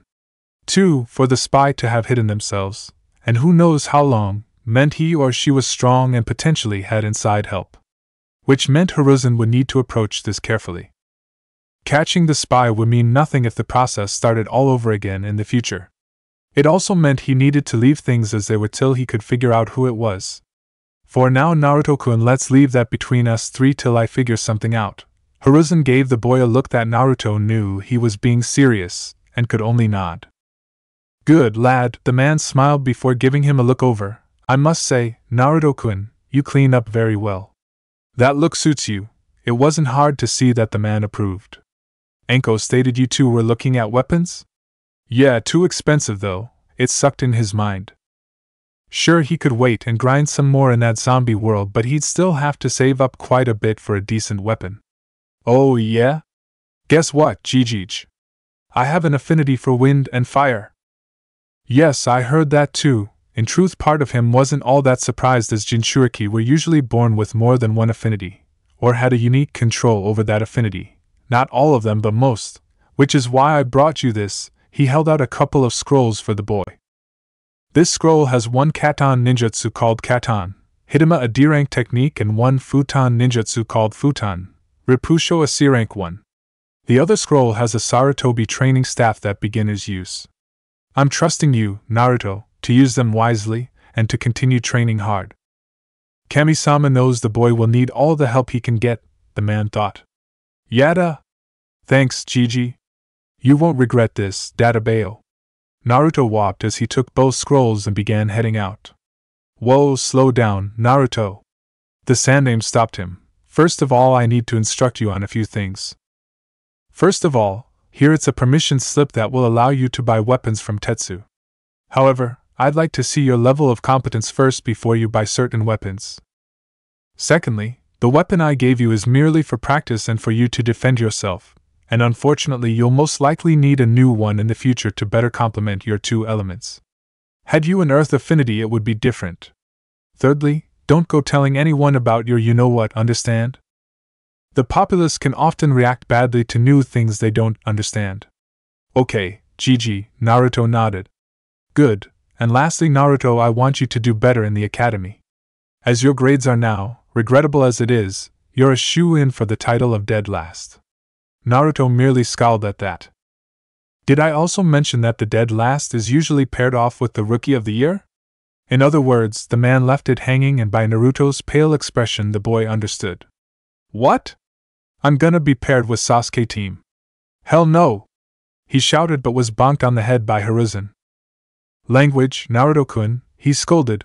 As it is now, yes, you and Sasuke will most likely get paired off with one another. You still have time, however, to improve your grades. Hiruzen knew the boy wouldn't have enough time to improve them, so he was one of the top students. At best he'd be a high middle-ranking one, but the boy didn't need to know that. Work and study hard and you'll succeed, Naruto. Thanks, Jiji. The boy hugged the man before he left for the woods. Quest alert! Academy graduation main quest. Graduate from the academy and don't become dead last. Side quest. Graduate as mid-ranking student. Side quest 2. Master the Academy 3 Ninjutsu Main Quest completion, plus 3500 EXP, reputation gain with Anko, Irika, Hiruzen and Academy Students Side Quest 1 completion, plus 1450 EXP, plus 250 reputation with Anko, Irika, Hiruzen and Academy Students. Side Quest 2 completion, plus 350 EXP per mastered technique, plus 3 attribute points per mastered technique failure, 400 EXP, loss of reputation with Anko, Irika, Hiruzen, and Academy Students, cannot become a ninja except yes/no. Clicking on the yes once he was a good distance away, Naruto opened the scroll that held the 2 ninjutsu. Clicked on the yes to learn both of them, and watched as they disappeared into a shower of light. You learned Katon Hitama, Fire Release Fireball. Katon Hitama, Fire Release Fireball, D rank. LV 1 next LV 0/75. This technique creates a small fireball that can both burn flesh and conceal shuriken. Though basic and more or less used to make campfires, this technique is a great stepping stone for learning more complicated Katon ninjutsu. Can create 1 fireball, does 19 to 28 damage, chances of burning is 15%. You learn Futon, Repusho no Jutsu, Wind Release, Gale Palm Technique, Futon, Repusho, Wind Release, Gale Palm, C rank. LV 1 next LV 0/75. A simple technique that when the user's hands are clapped together, wind is compressed and transformed into a powerful gale that can easily knock over a human. The true value comes from using it together with projectile weapons like shuriken, increasing their speed, power, and ability to wound or even kill are all increased several times. Shuriken speed and damage increased by 20%, chances of knocking others down as 40% as 35 damage to opponent. Naruto was giddy at the moment, and could hardly hold in his excitement at the prospect of using his new ninjutsu. However, as he was in a forest at the moment, and not a training field, it wouldn't do him any good if he accidentally started a forest fire. Okay, let's see this weapon Gigi gave me. Naruto unsealed the scroll and saw a very nice bow come out. Observe. Sarutobi Clan Training Bow, Uncommon Quality Blunt Weapon, Durability 60-68. Training Staff from the Sarutobi Clan, a clan well known for their use and mastery of bow jutsu, staff techniques, made from a very sturdy, unknown but incredibly flexible wood. This staff is nothing to laugh at despite its unassuming appearance. The metal guards on it are not only meant to deflect metal objects and increase striking force but to discipline students as well, according to rumors. Has some minor weight seals on the metal guards that are used to not only increase muscle strength but also striking power. A downside to this is the increase in weight. Attack power, 32 to 37 requirements, plus 20 STR, plus 30 DX bonus stats. Minor weight seals, minus 20% movement and attack speed, plus 10 attack power to weapon. GG. I freaking love you. Naruto couldn't express the words on how grateful he was at the moment. As he equipped the weapon, realization suddenly dawned on Naruto as he surveyed the area he was currently in. The training grounds are near here. He smirked as he went to test out his new arsenal. As he arrived at his destination, however, Naruto was greeted with a peculiar sight. What the? You've discovered your village's natural dungeons. Konoha Dungeons Beginners, Training Area 1 to 10, Area 1, Level 5 to 6 Required Area 2, Level 6 to 7 Required Area 3, Level 7 to 8 Required Area 4 to 5, Level 8 to 11 Required Area 6, Level 11 to 12 Required Area 7, Level 12 to 13 Required, Genin Rank Area 8 to 10, Level 13 to 16 Required. Genin Rank. This wasn't here. When was I training last week? Naruto wondered if this had something to do with his gamer ability, and him reaching level 5. Well, I could do some grinding on my skills and level up while I'm at it. Let's go with Area 1 to start. Naruto had learned his lesson from the zombie world, which he'd go back to later to kick some ass thanks to his new jutsu and equipment. Looking around and making sure no one was near him this time, Naruto shouted, "Training Area 1, enter." Just as he was enveloped by a bright light and found himself in a lightly wooded area with a small clearing. You've entered a dungeon with abnormal wildlife. What the heck is abnormal wildlife? Naruto muttered, but didn't have to wait long as a window appeared in front of him. Abnormal wildlife, also known as chakra mutation creatures, are creatures whose physiology has been changed and are more powerful than their regular counterparts. The cause of this phenomenon is unknown, but some speculate that it is caused by being born and raised in an area saturated with powerful chakra, has been victim to constant chakra elements, the chakra of a biju, scientific experimentation, or rapid evolution due to being in a dangerous ecosystem. Simple enough. Okay, so what kind of enemies do we have here? Naruto wondered as he began making his way through the forest. As if on cue, Naruto found himself face to face with a wild boar. You gotta be kidding me, a boar? What the hell kinda enemy is this? His use of observe on the animal changed his tune quite quickly. Wild boar LV 5 HP, 200 CP, 0 STR, 20 VIT, 8 DX, 15 INT, 2 WIS, 0 LUK, 6 defense, 15 perks, hard-headed, plus 30% concussive resistance, plus 30% headshot resistance, plus 30% head damage techniques. Tenacious. Ignores negative status effects such as burning or bleeding when health drops below 30%. Movement speed increases by 50% when below 30% health. Keen senses. Plus 60% effectiveness to detection skill. Ignores henge skill. Very sensitive to powerful and pungent odors. Description. Just an ordinary boar is what many think before they find themselves gored or trampled by this species. These boars will charge at anything except its own kind and are tenacious combatants that it will continue to fight even on the brink of death, and will even ignore serious wounds. Despite its size and build, they are capable of closing in on ill-prepared prey with a remarkable burst of speed. EXP earned 85 drops.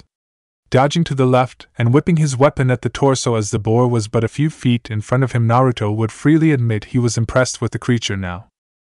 Had he come here before with his other equipment, which was none, Naruto had no doubt he'd be in a lot of trouble. Too bad for you, I got a few new moves, time to burn, piggy.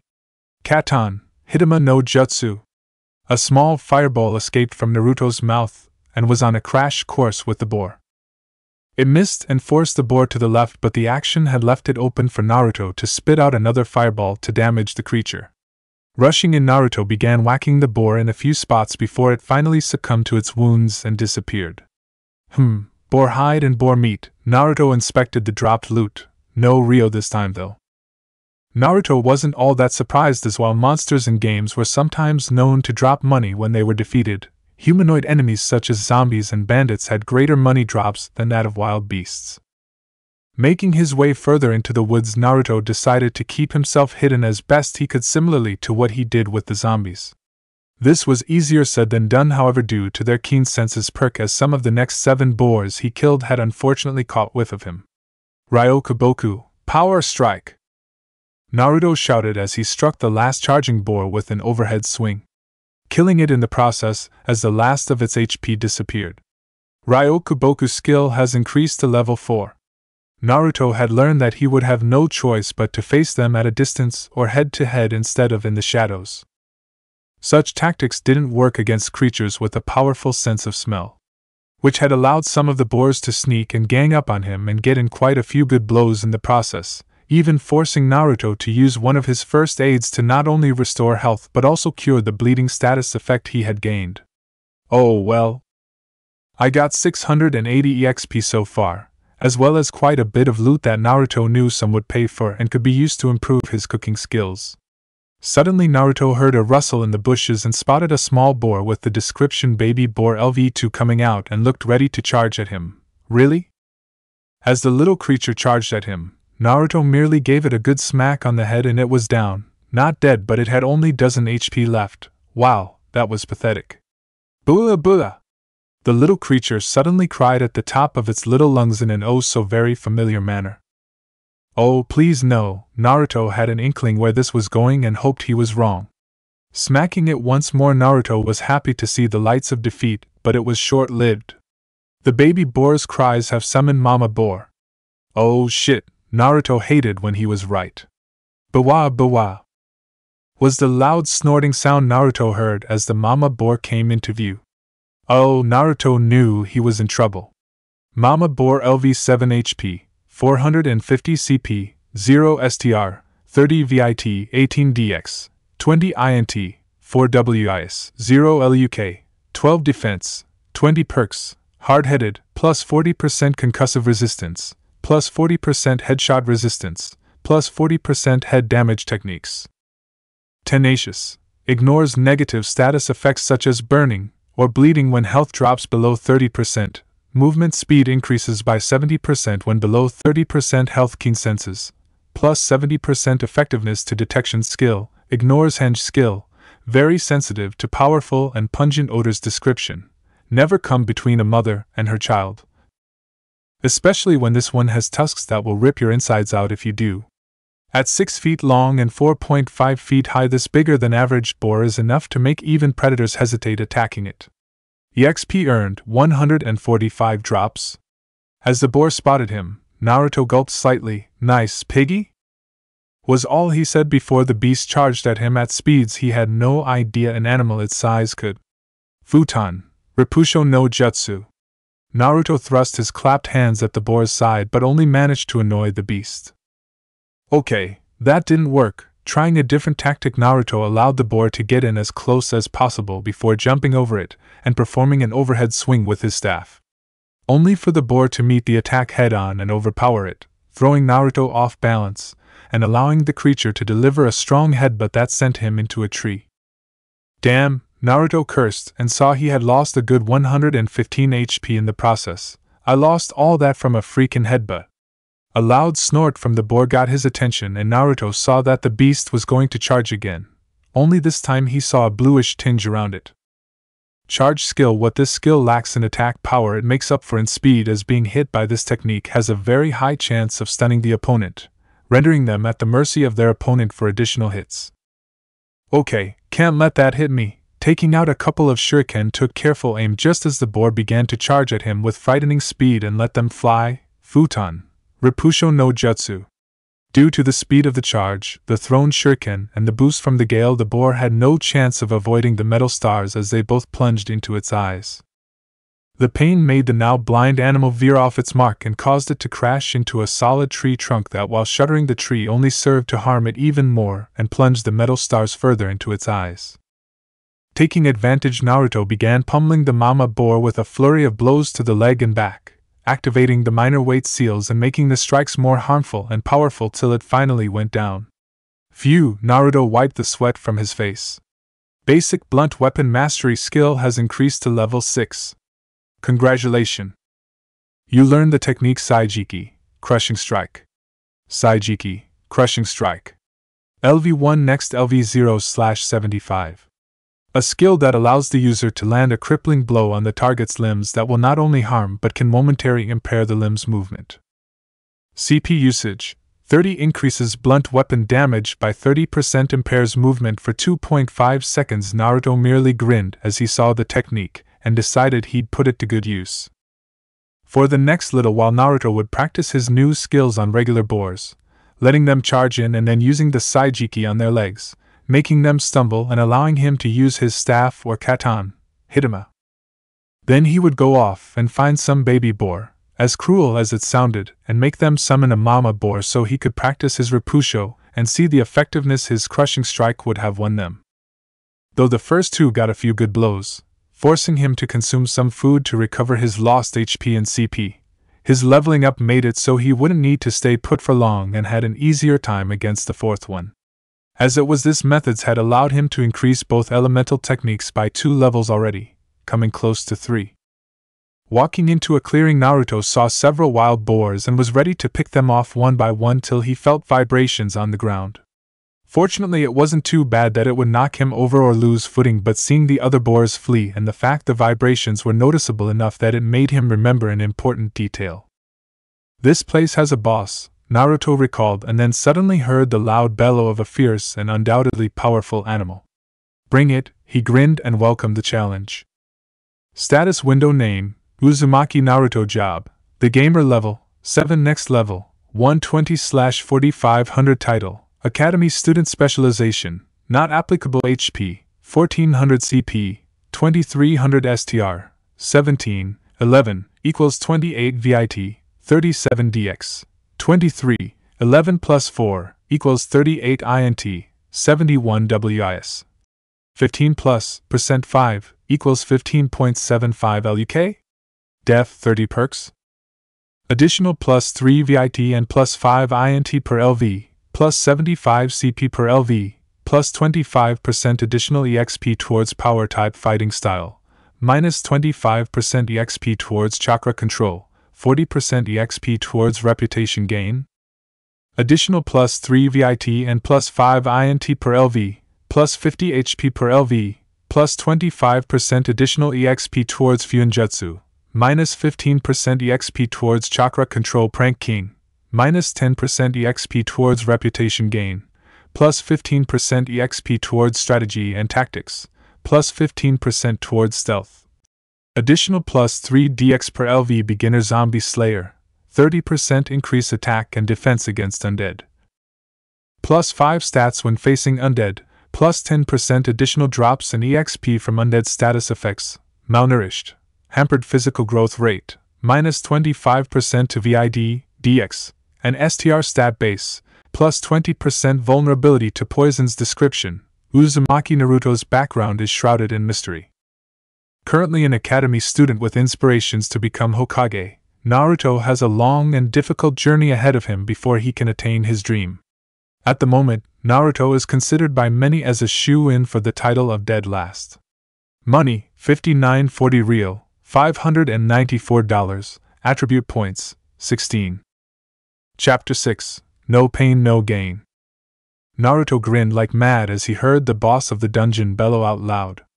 Part of him was slightly frightened, but the prospect of facing such an opponent, and the rewards he'd get out of it, made him grin with excitement. Preparing as much as he could, Naruto waited for the arrival of the boss. When several moments passed, Naruto, still keeping his guard up, moved in closer and spotted a very large and muddy den on a hill. Deciding to take the initiative, Naruto used a Katon, Hitame, to entice the boss out, only for a barrier to appear in front of the ball of flames and evaporate it. "What the? Are you fucking kidding me?" he yelled as he saw a window pop up.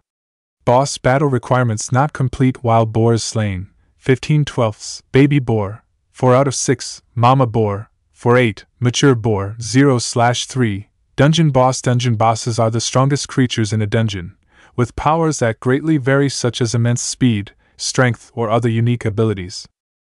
For beginners, bosses are a good way to get stronger, but as you enter stronger dungeons, it is best to confront them in groups.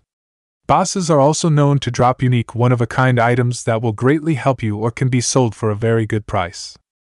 Note: before you can face the boss of certain dungeons, you will be required to accomplish a set of tasks, such as killing a certain amount of enemies to draw out the boss or acquire specific items. This is not the case for all bosses, however. Note: quest event starting items dropped by bosses only occur once. Naruto scowled at that. Why didn't I see this coming? I should have seen this coming.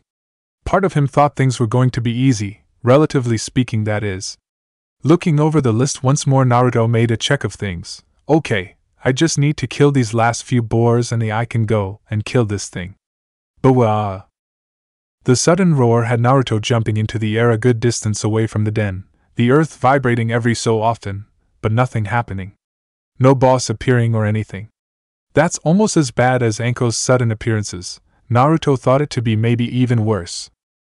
Moving out of the clearing and back into the woods on the opposite side, Naruto spotted a couple of baby boars and one mama boar. Okay, best take care of the mama boar first.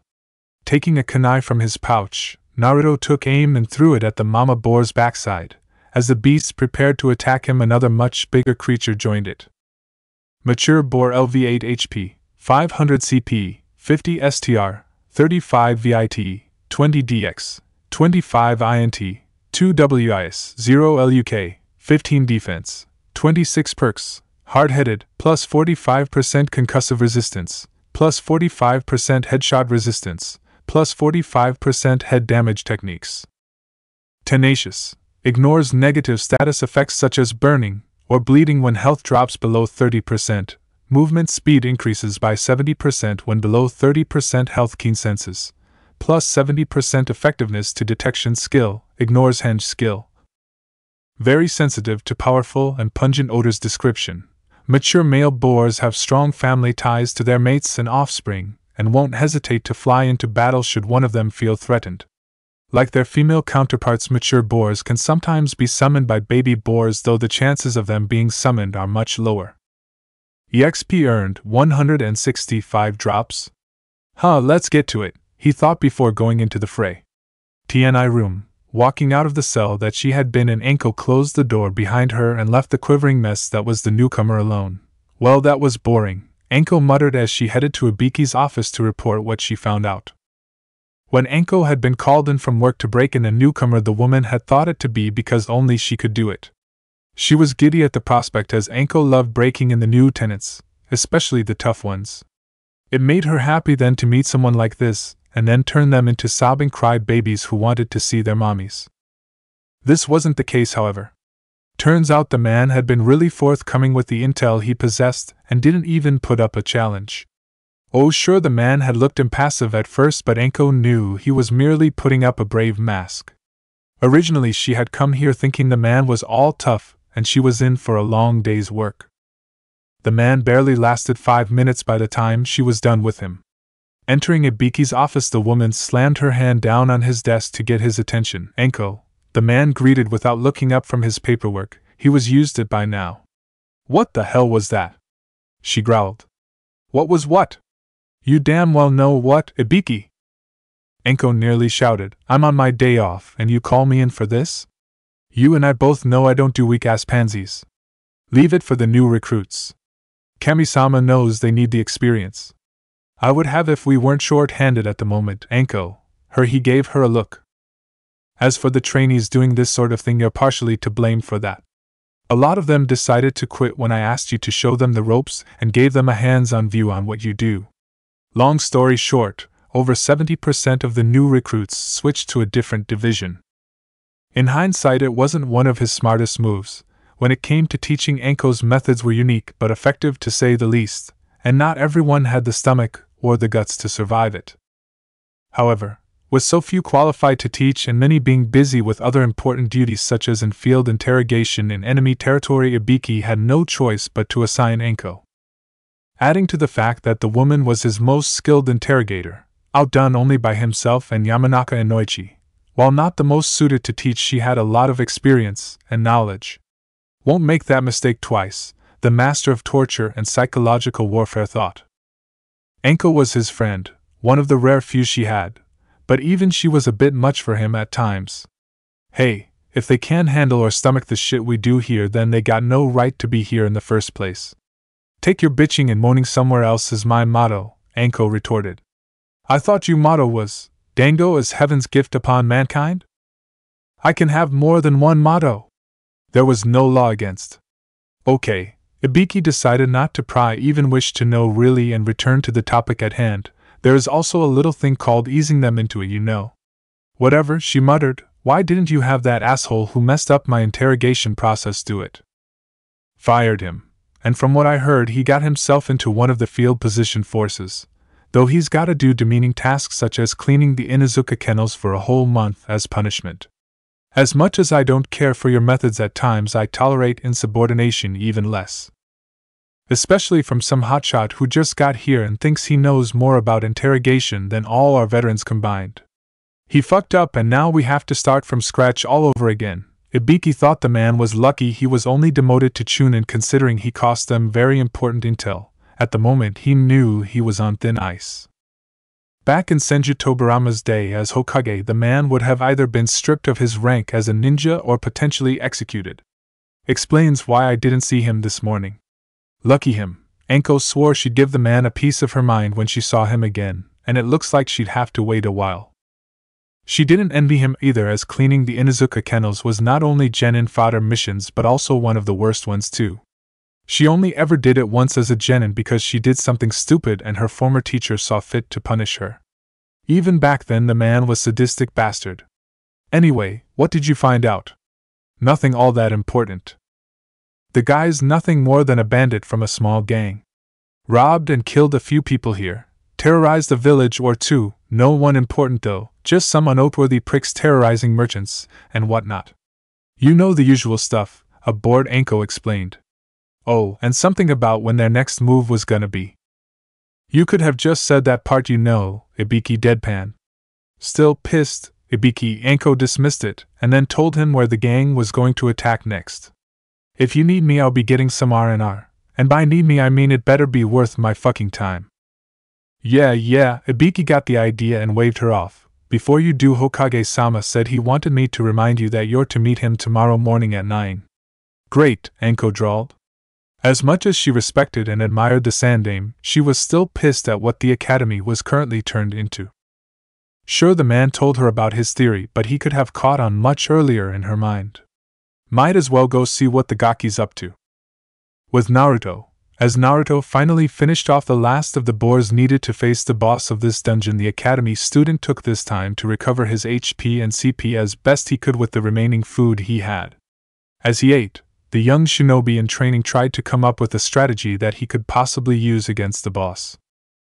Naruto knew from experience that bosses were very much stronger than regular enemies. Even the low-level ones proved fatal for newbie and inexperienced adventurers and those who were ill-equipped to face them. Okay, these things are sensitive to smell. Looking in his inventory, Naruto cursed that he only had one chili pepper bomb left on him. The other two had been used against Midori. Gotta make it count. He knew he couldn't afford to waste it as he moved on and looked at his ninjutsu list. Hidame can now cast 2 fireballs at a time, and my Repusho lets my shuriken and kunai fly even faster. As he formulated his plan, Naruto remembered what Anko had told at Tetsu's place. Wind makes fire stronger, she said. A dozen minutes later, when he recovered a good amount of CP and HP, Naruto made his way towards the clearing that had the boss, having to kill a few wild boars along the way when they charged at him. As he finally arrived, Naruto felt the earth shake a bit but managed to keep his balance all the same. Glancing at the burrow from before, the boy's eyes widened considerably as the largest, and by far the ugliest boar he had ever seen come running out and release a huge bellowing cry. Holy shit, that bitch is big. This thing's almost as tall as a small house, he mentally called out. Observe on the boss. Boss, dire boar Anabuta LV 10 HP, 1250 CP, 200 STR, 65 VIT, 30 DX, 55 INT, 8 WIS, 0 LUK, 20 defense, 45 perks, hard-headed, plus 65% concussive resistance, plus 65% headshot resistance, plus 65% head damage techniques. Tenacious. Ignores negative status effects such as burning or bleeding when health drops below 40%. Movement speed increases by 85% when below 40% health. Keen senses. Plus 100% effectiveness to detection skill. Ignores henge skill. Very sensitive to powerful and pungent odors. Tough hide. Plus 35% weapon. Taijutsu resistance. Plus 35% abnormal status effects resistance. Plus 30 defense. Plus 500 HP. Status effect. Impaired visual acuity. Cannot see properly. Minus 50% accuracy. Description. The saying, "The hunted has become the hunter," greatly applies to this scarred gigantic boar with a thick hide covered with various arrows and stuck weapons. At 10 feet tall, strong muscles, and jagged tusks that are capable of skewering even great oaks, this boar will make even the most experienced hunters cower in fear. Many new and would-be hunters have challenged this boar both as a rite of passage and to gain recognition, only to meet their end at the hands of this magnificently large beast. EXP earned 1400 drops. Oh, Naruto didn't like what he was seeing at the moment.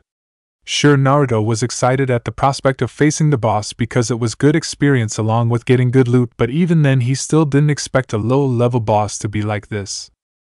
Look at that STR and DX. While most creatures this size would normally have high STR and VIT and be relatively slow, in this, however, despite its enormous size, Naruto realized that the creature wasn't going to be sluggish. Luckily, his gamer's mind kicked in and Naruto began to think clearly. Looking at the boss, Naruto noted the saving grace in all this was the boss's poor eyesight.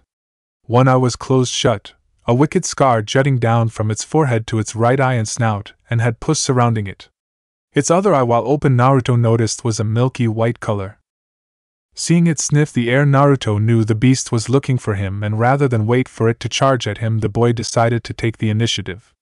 Launching 2 shuriken in the air, Naruto followed up with a repusho to distract it. While one of the shuriken struck home on the snout, resulting in a critical hit, the other shuriken merely bounced off one of the boss's tusks. Well, that worked well, the boy commented dryly. Jumping into the air before it spotted him, Naruto used Hidama, sending 2 fireballs flying towards its back and followed up with another Repusho. Naruto saw that the action had caused both fireballs to increase in size, power, and speed as both struck home on the beast's weapon-embedded hide. To his surprise, however, the creature, while taking a good deal of damage, didn't seem bothered by it at all, or the fact that it was suffering from the burning ailment. Damn, must be that tough hide perk it has, Naruto muttered before he was forced to block the charging and alight creature. The speed coupled with its size and strength sent Naruto flying into the trees behind it, make the boy crash through branches before striking the trunk of a particularly large tree. "Ow wow," the boy moaned, that hurt like hell. His loss of 85 HP didn't help either, and that was with him blocking the strike. Note to self, learn some defensive techniques after this. The boy's thoughts were cut short as the tree began to shudder violently. Looking down, Naruto spotted the boss ramming its head against the tree, and judging by the fact that the roots were being uprooted, it didn't take a genius to know that no longer safe up here.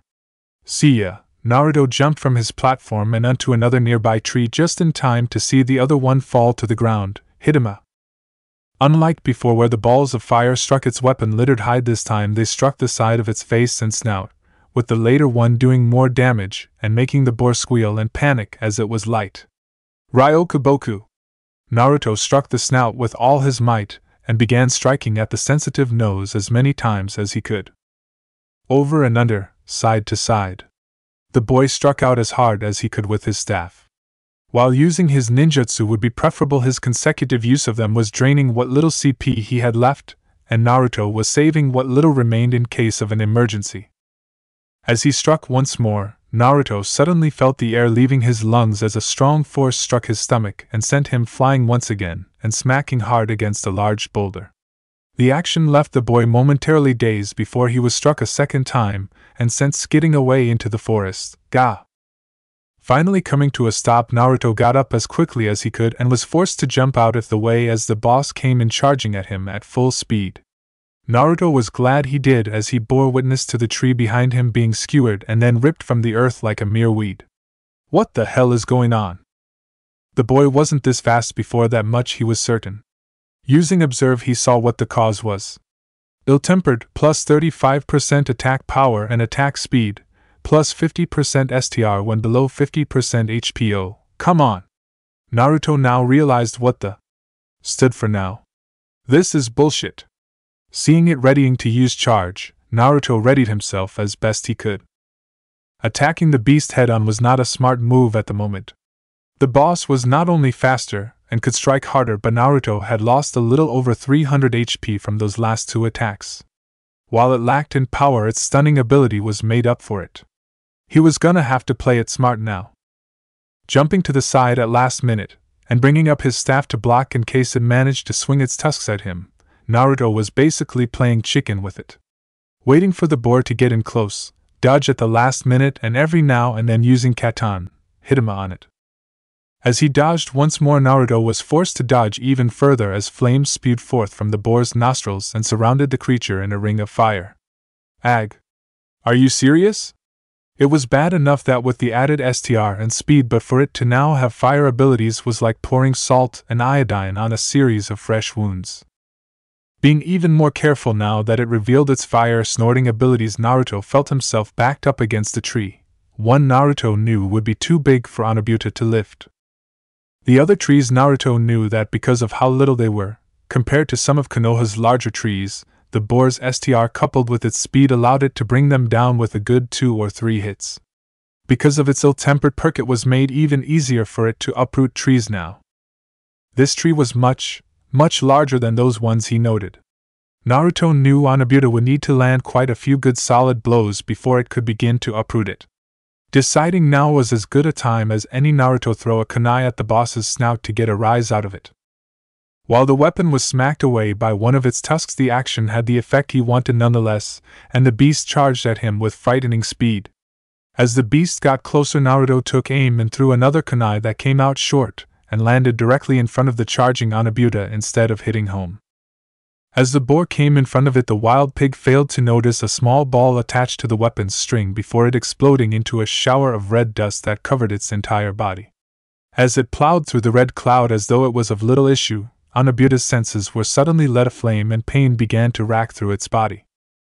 Jumping and using the trunk of the tree as a springboard, Naruto flew over the impaired boar, watched as it crashed into the base of the tree with a crunch, and saw it lose a good deal of its remaining health. Landing behind the heavily stunned creature, Naruto struck at its legs with Saijiki, effectively rendering it immobile and at his mercy. Striking at its nose with several blows of his staff, Naruto followed up by launching Hitama, then used Repusho to enhance the fire technique's power. Because of how close he was and the time it took to use the other technique, only one of the two fireballs became more powerful as the first hit the boar's snout before his Repusho could enhance it. Either way, though, the attack had sent the already damaged appendage into a greater state of painful hell. Though Naruto got caught by the flames, it snorted and took a good amount of his health in the process. Luckily for the boar, its misery had finally come to an end as its remaining HP disappeared and it fell dead onto the dirt. Huffing and trying to catch his breath, Naruto slumped down against the tree as a grin began to appear on his singed, and dirt-caked face. That was awesome, he grinned as the body of the boss began to disappear into a shower of light. Your Katan, Hitama's skill has leveled up by 2. Your Futon, Repusho skill has leveled by 1. Your basic blunt weapon skill has leveled up by 1. Smiling upon seeing that, Naruto merely sat there for a good few minutes as he regained his second wind. When he felt ready, the boy groaned as he got up and began collecting his loot. Let's see what we got here. Tusk Key Status Effect unlocks Area 1 Treasure Chest Description, a key that is shaped in the form of a boar tusk. As Naruto read the description and began to grin, a text box appeared before him. Treasure chests are boxes that hold items and useful goodies. What's inside them is unknown as the contents vary from chest to chest. Treasure chests can be located usually in dungeons or by raiding a fortress or stronghold, though on occasion they can be found in the wilderness under trees or rocks or via maps. Treasure chests aren't available in every dungeon, and the few chests that are available can only be opened by getting the key or fulfilling a certain criteria. Getting a key also varies for each dungeon, as while some require you to defeat the boss, other actions may be required instead. Note: a dungeon only ever has one treasure chest or key required to open it in its lifetime. Re-entering the dungeon will not respawn the chest or its contents. Though the part of it not coming back once opened was a bit of a bummer, Naruto knew that it was how most games operated. Looking through the rest of the loot, Naruto received 5 thick boar hides, which, while it was not bad, wasn't all that great either, Anabuta's head, and a wicked-looking dagger. What the hell? He muttered as he inspected them. Anabuta's head status effect, quest item description, the head of the infamous boar Anabuta. The head of the strong and elusive boar that warranted the attention of Konoha and forced someone in the village to place a D-rank bounty on the creature's head. Use this as proof of you putting an end to him. Quest alert! Anabuta's bounty main quest. Collect Anabuta's bounty from whoever placed the bounty. Main quest completion. 550 EXP? 35,000 Ryo accept? Yes/no. Wait, what? This guy was only worth a low D-rank bounty. Naruto thought in disbelief. Either this meant that D-rank bounties were stronger than he thought them to be, or Naruto was really lagging behind. It would make sense really, as despite his initial use of Observe on the Academy students, the skill had still been at a low level, and only showed part of their stats. Naruto realized that he was much weaker than the rest of them. On one hand, this sucks. On the other hand, I got an awesome ability that lets me level up more quickly than them, so ha. Deciding to accept the quest, as while the experience points were low, every little bit helped, and the cash bounty was a good welcome too. Unfortunately, Naruto was interrupted by a buzzer sound when trying to accept the quest. Oh, what now? Quest requirements not met. Quest item missing. Well, there's a ball buster if I ever saw one, Naruto muttered and dismissed the text box. At times, some quests would require more than one item to be collected in order to accomplish them. Though Naruto seriously wished it had popped up when he had both items instead. Okay, what's this Shikazuge, bloody ivory thing? Shikazuge, bloody ivory, Rare quality blade weapon durability 40/40, a very sturdy dagger made from one of Onobuta's own tusk. As the years went by and Onobuta became strong, so did the lethality of his tusks. Very lethal. The true power of this weapon comes from its ability to pierce and stab instead of slashing its foes. The blade is red as the tusk became permanently stained with the blood of its victims. Attack power 26 to 34 requirements. Basic bladed weapon mastery skill bonus stats plus 5 DX, ignores 25 defense, plus 30% chances to cause bleeding. Not that I'm complaining, but how the hell? You know what, I'm not gonna bother. Nope, just go with it, Naruto told himself. How the heck was a weapon created from one of Onobuta's tusks when he not only just defeated the creature, just baffled him really? This gamer ability is as weird as it is awesome, he thought. Putting the items into his inventory box, Naruto left the forest and made his way towards the burrow. Based on experience, the exit and treasure chests were usually located near the boss's origin point. It would only make sense that the burrow Onobuta came from was the prime location to find them. Entering the muddy burrow, soon came upon the entrance of a black tunnel that was mostly likely the exit. Beside it, the spiky-haired blonde spotted a treasure chest. Moment of truth. Taking the tusk key out of his inventory, Naruto inserted the item into the keyhole and turned. A wave of energy washed over the chest momentarily before a clicking sound was heard and the lid of the chest opened by a tiny crack. Grabbing it, Naruto lifted the lid of the container wide open and nearly fainted upon seeing the contents. Dear diary. No wait, that sounds kinda lame for a guy to say that. Oh. Dear log. Jackpot. Naruto's grin threatened to split his face in two. Within the contents of the chest, Naruto's observe showed him 5,000 ryo, a scroll that he saw was part of the other half of his bounty quest, to which he accepted, a D-rank Katon scroll he'd look at later, and a cool-looking orb-like item. Okay, what does this Minor B Soul Gem thing do? Minor B Soul Gem, rare quality, permanently grants, plus 5 STR, plus 5 DX, and detection skill status effect, enhancement item description. The concentrated energies of a very strong creature resides within this orb, just begging to be released. Using this item will increase your stats and give you a new skill, but can only be used once. Hells yeah! Naruto couldn't believe his luck and immediately used the gem on himself. You learned the detection skill. Detection skill, LV5. Next LV0/650. A skill that will allow the user to detect and find others, be they person or creature, in the nearby vicinity. Can sense others from 50 meters away. Plus 15% resistance against stealth attacks. Not the greatest skill in the world, but at least I won't have to wander off aimlessly when I need to find someone. Naruto also liked the fact that it immediately went to level 5 instead of 1. Soul gems are rare items that are usually dropped by the odd dungeon boss. These items are rare as they grant a permanent boost in your stats and even grant skills. Soul gems differ from scrolls and books, as instead of needing to learn and then master a lower rank level before advancing, some soul gems allow you to skip that level entirely and learn the more advanced form. Soul gems come in 3 ranks: minor, medium, and major. While minor soul gems are rare as they come, medium and major soul gems are even rarer and grant even greater stats and skills. However, the chances of coming across them are extraordinarily low, and usually many would take the chance to sell these items for a great amount of ryo, as even minor ones bring in a good deal of money. Ah crap! Naruto realized he just used what potentially could have been a very good amount of ryo. Ah well, no big loss. Grabbing what was left in the chest, which was nothing more than a few thick boar hides and boar meat, Naruto watched as the chest disappear in a show of light before a message appeared. Area 1 dungeon clear. Do you wish to continue to next dungeon? Yes/no. Tempting as it was to go to another dungeon and find some more goodies and level up, Naruto knew he wasn't ready to go with his low CP and HP at the moment. The video game player knew from when he first played video games that going into a dungeon with his low amount of recovery items, CP and HP, as well as his lack of defensive techniques, was basically a death wish.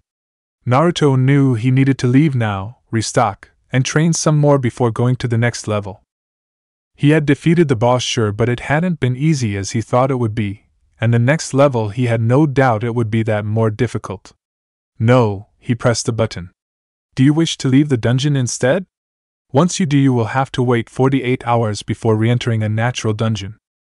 Yes/no. Naruto frowned a bit as he saw he'd need to wait a whole 2 days before he was allowed back in. The boy counted himself lucky he still had the zombie dungeon available in less time, but the boy knew that he wouldn't be getting the same amount of EXP from the undead because of his now higher level. Pressing on the yes, Naruto saw a flash of light before he found himself outside the training area, and spotted a timer above it that Naruto had no doubt only he could see. Might as well go and wash up, before he sensed something. Okay, who's there?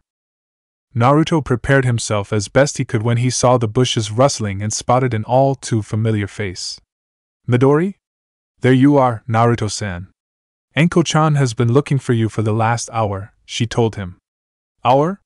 It hadn't felt that long to him really, but then again time flew by rather quickly whenever he played video games. The boy had lost count of the many occasions where he lost track of time whenever he was playing his games. Hey Gaki, where the hell were you? Anko said behind him. Gah! Will you stop doing that? Naruto shouted and wondered why his detection ability hadn't sensed her. Naruto guessed it probably had to do with how high her levels were amongst other things. I'm the one asking the questions here, Gaki. Anko ignored his shouting and gave him a look over. What happened to you? Get in tussle with a boar or something, she joked. How'd you know? He was genuinely surprised she knew.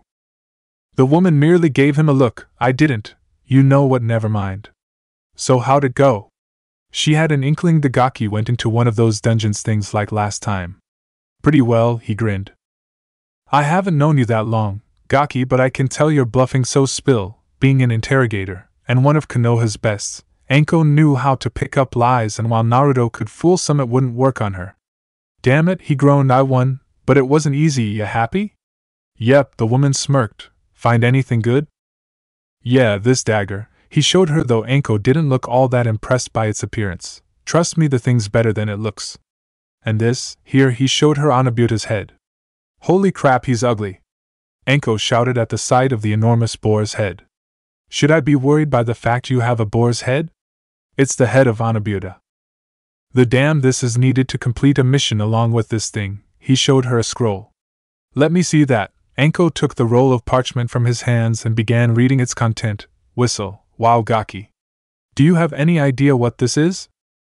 Not really. With him just leaving the dungeon and her taking it from him now, the boy hadn't had the chance to do so. What is it? Something I heard that the Inuzuka clan lost about a month ago. It's a breeding proposal with the Mitagi clan, a minor clan from Tetsu no Kuni. They sent a convey a while back, but it never reached its destination. Something about a strong beast taking them by surprise a dozen miles from Konoha, and they've had no luck tracking the damn thing, which was saying something really, as Anko knew the Inuzuka were the best trackers and hunters in Hai no Kuni. Though I did hear there was some heavy downpour at the time when it happened. As good and skilled as they were, the Inuzuka weren't perfect, and rain had the bad habit of making hunts much harder to track or find a scent. Isn't Tetsu no Kuni a samurai country? Naruto asked because it sounded familiar to him. The boy had heard that out of all the swordsmen in the elemental countries, the samurai were easily the best, bar a few exceptions. At least that's what some of the video games said and the occasional conversations he heard in the village. Am I hot and sexy? She asked. Yes, Naruto blurted out without thinking. Your reputation with Anko has increased by 150. Your reputation with Anko is now friendly. Aw, aren't you sweet? Anko hugged him to her chest. Too bad you're too young and I'm too sexy for prison. And yes, Tetsu is samurai country. CHNT Beth. Can't breathe, Naruto mumbled from her ample bosom. Whoops, here she dropped the gasping preteen. Trust me, Gaki, you couldn't ask for a better death. She smirked at the glaring but also blushing blonde. Oh, don't tell me you didn't like it? Naruto merely blushed at the provocative statement. They were nice and soft, he thought before mentally slapping himself as the image popped into his head. Whatcha thinking? The woman's smirk gave the impression she already knew but loved teasing the boy. None of your business. A flushed Naruto shouted, but only made Anko's smirk even wider. Was it about these? She pushed her breasts together. Gah! An embarrassed Naruto hightailed it out of the area as quickly as he could. There is something seriously wrong with you, Anko-chan, Midori noted. And one would think you'd be used to it by now, Midori rebutted. One would think so, but no, the green constrictor was used to it but had doubts she'd ever get fully used to it. Enko was very creative, especially when it came to sex appeal and torture. Sometime later, walking towards the Inuzuka clan compound with Enko beside him, Naruto wondered how he was going to play it out.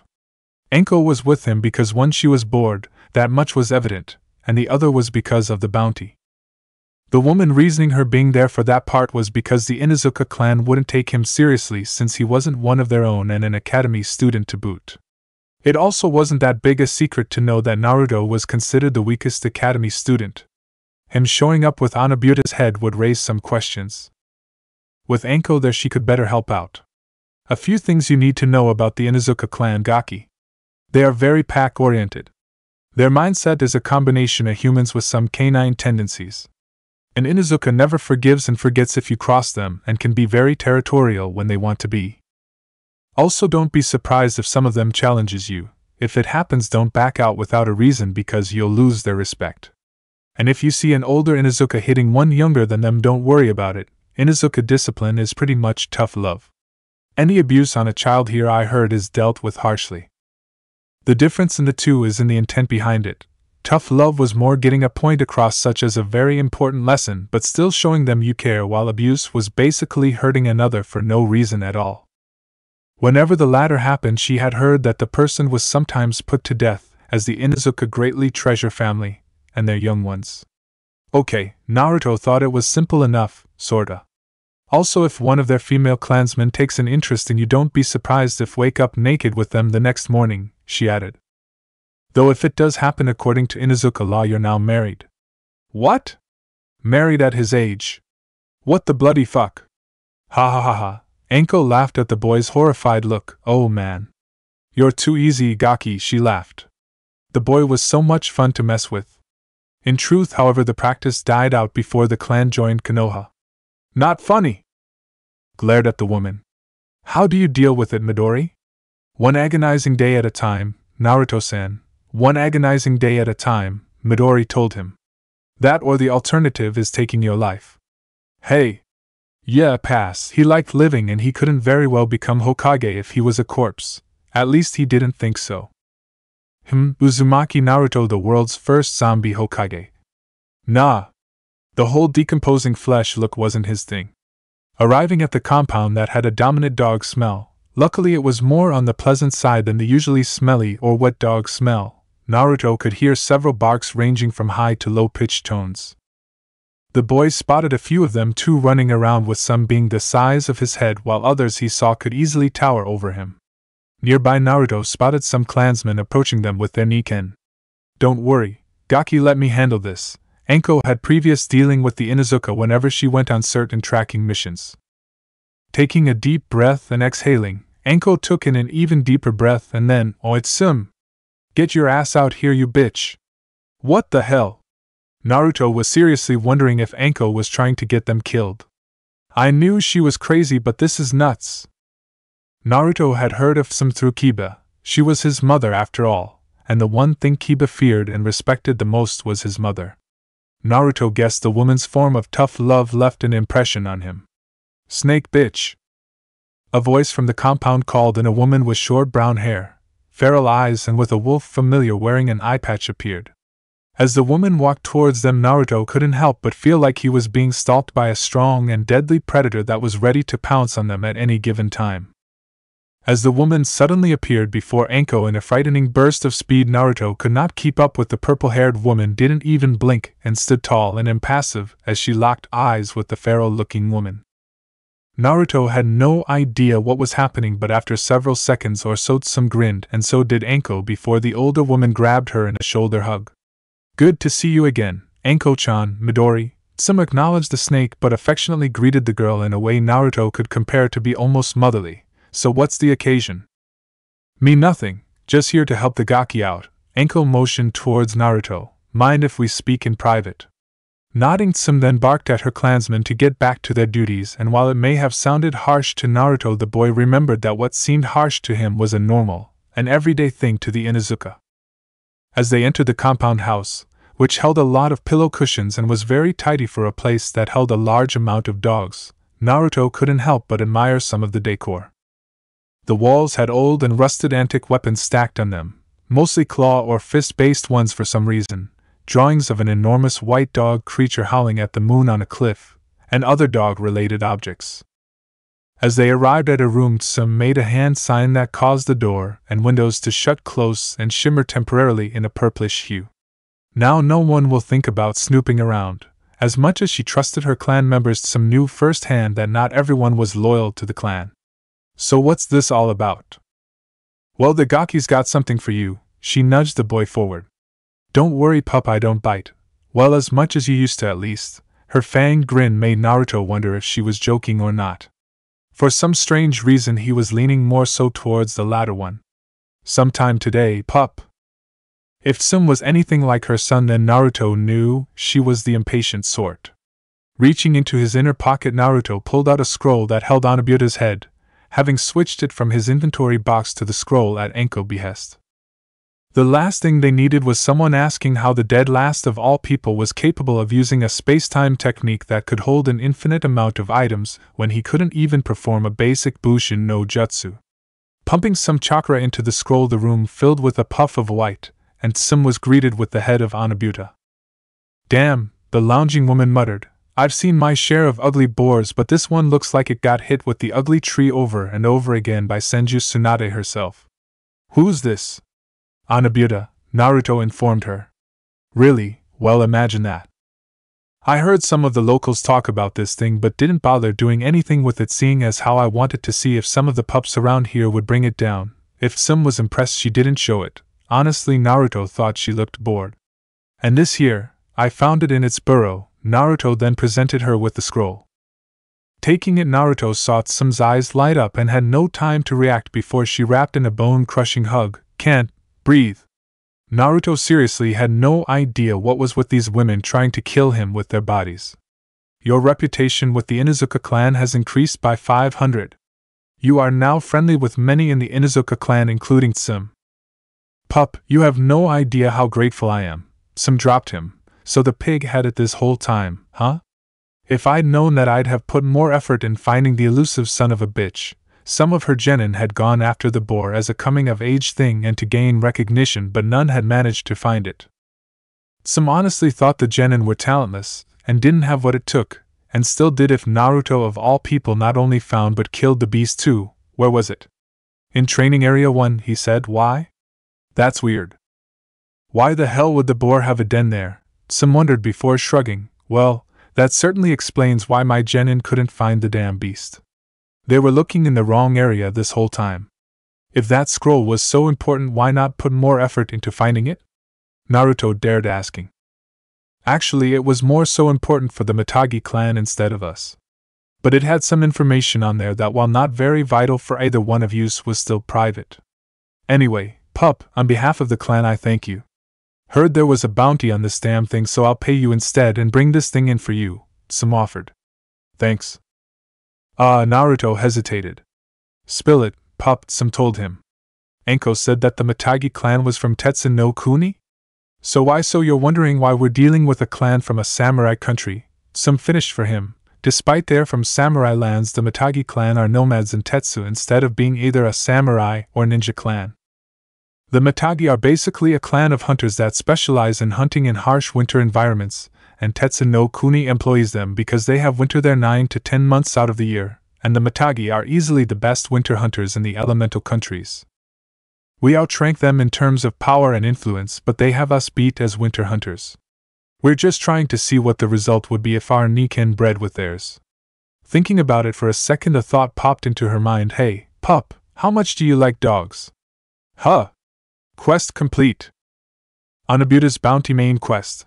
Collect the Anabuta's bounty from whoever placed the bounty. Accomplished. Total rewards: 550 EXP, 35,000 Ryo, 500 REP with Inuzuka clan, Ninja Dog, Familiar, Status Window Name, Uzumaki Naruto Job, The Gamer Level, 7 Next Level, 3480/4500 Title, Academy Student Specialization, Not Applicable HP, 1400 CP, 2300 STR. 33 VIT. 37 Dex, 43 Int, 71 Wis, 15.75 Luck.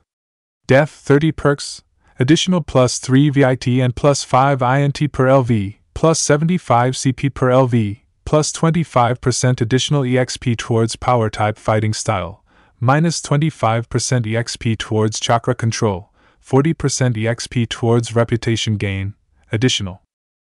Plus 3 VIT and plus 5 INT per LV, plus 50 HP per LV, plus 25% additional EXP towards Fuinjutsu, minus 15% EXP towards chakra control Prank King, dash 10% EXP towards reputation gain, plus 15% EXP towards strategy and tactics, plus 15% towards stealth. Additional plus 3 DX per LV Beginner Zombie Slayer, 30% increase attack and defense against undead, plus 5 stats when facing undead.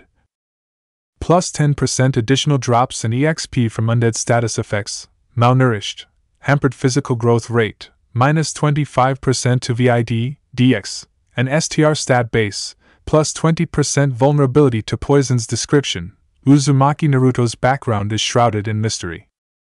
Currently an academy student with inspirations to become Hokage, Naruto has a long and difficult journey ahead of him before he can attain his dream. At the moment, Naruto is considered by many as a shoo-in for the title of Dead Last. Money: 40940 Rio, $4,094. Attribute points: 16 Katon, Hidama, Fire Release, Fireball, D rank.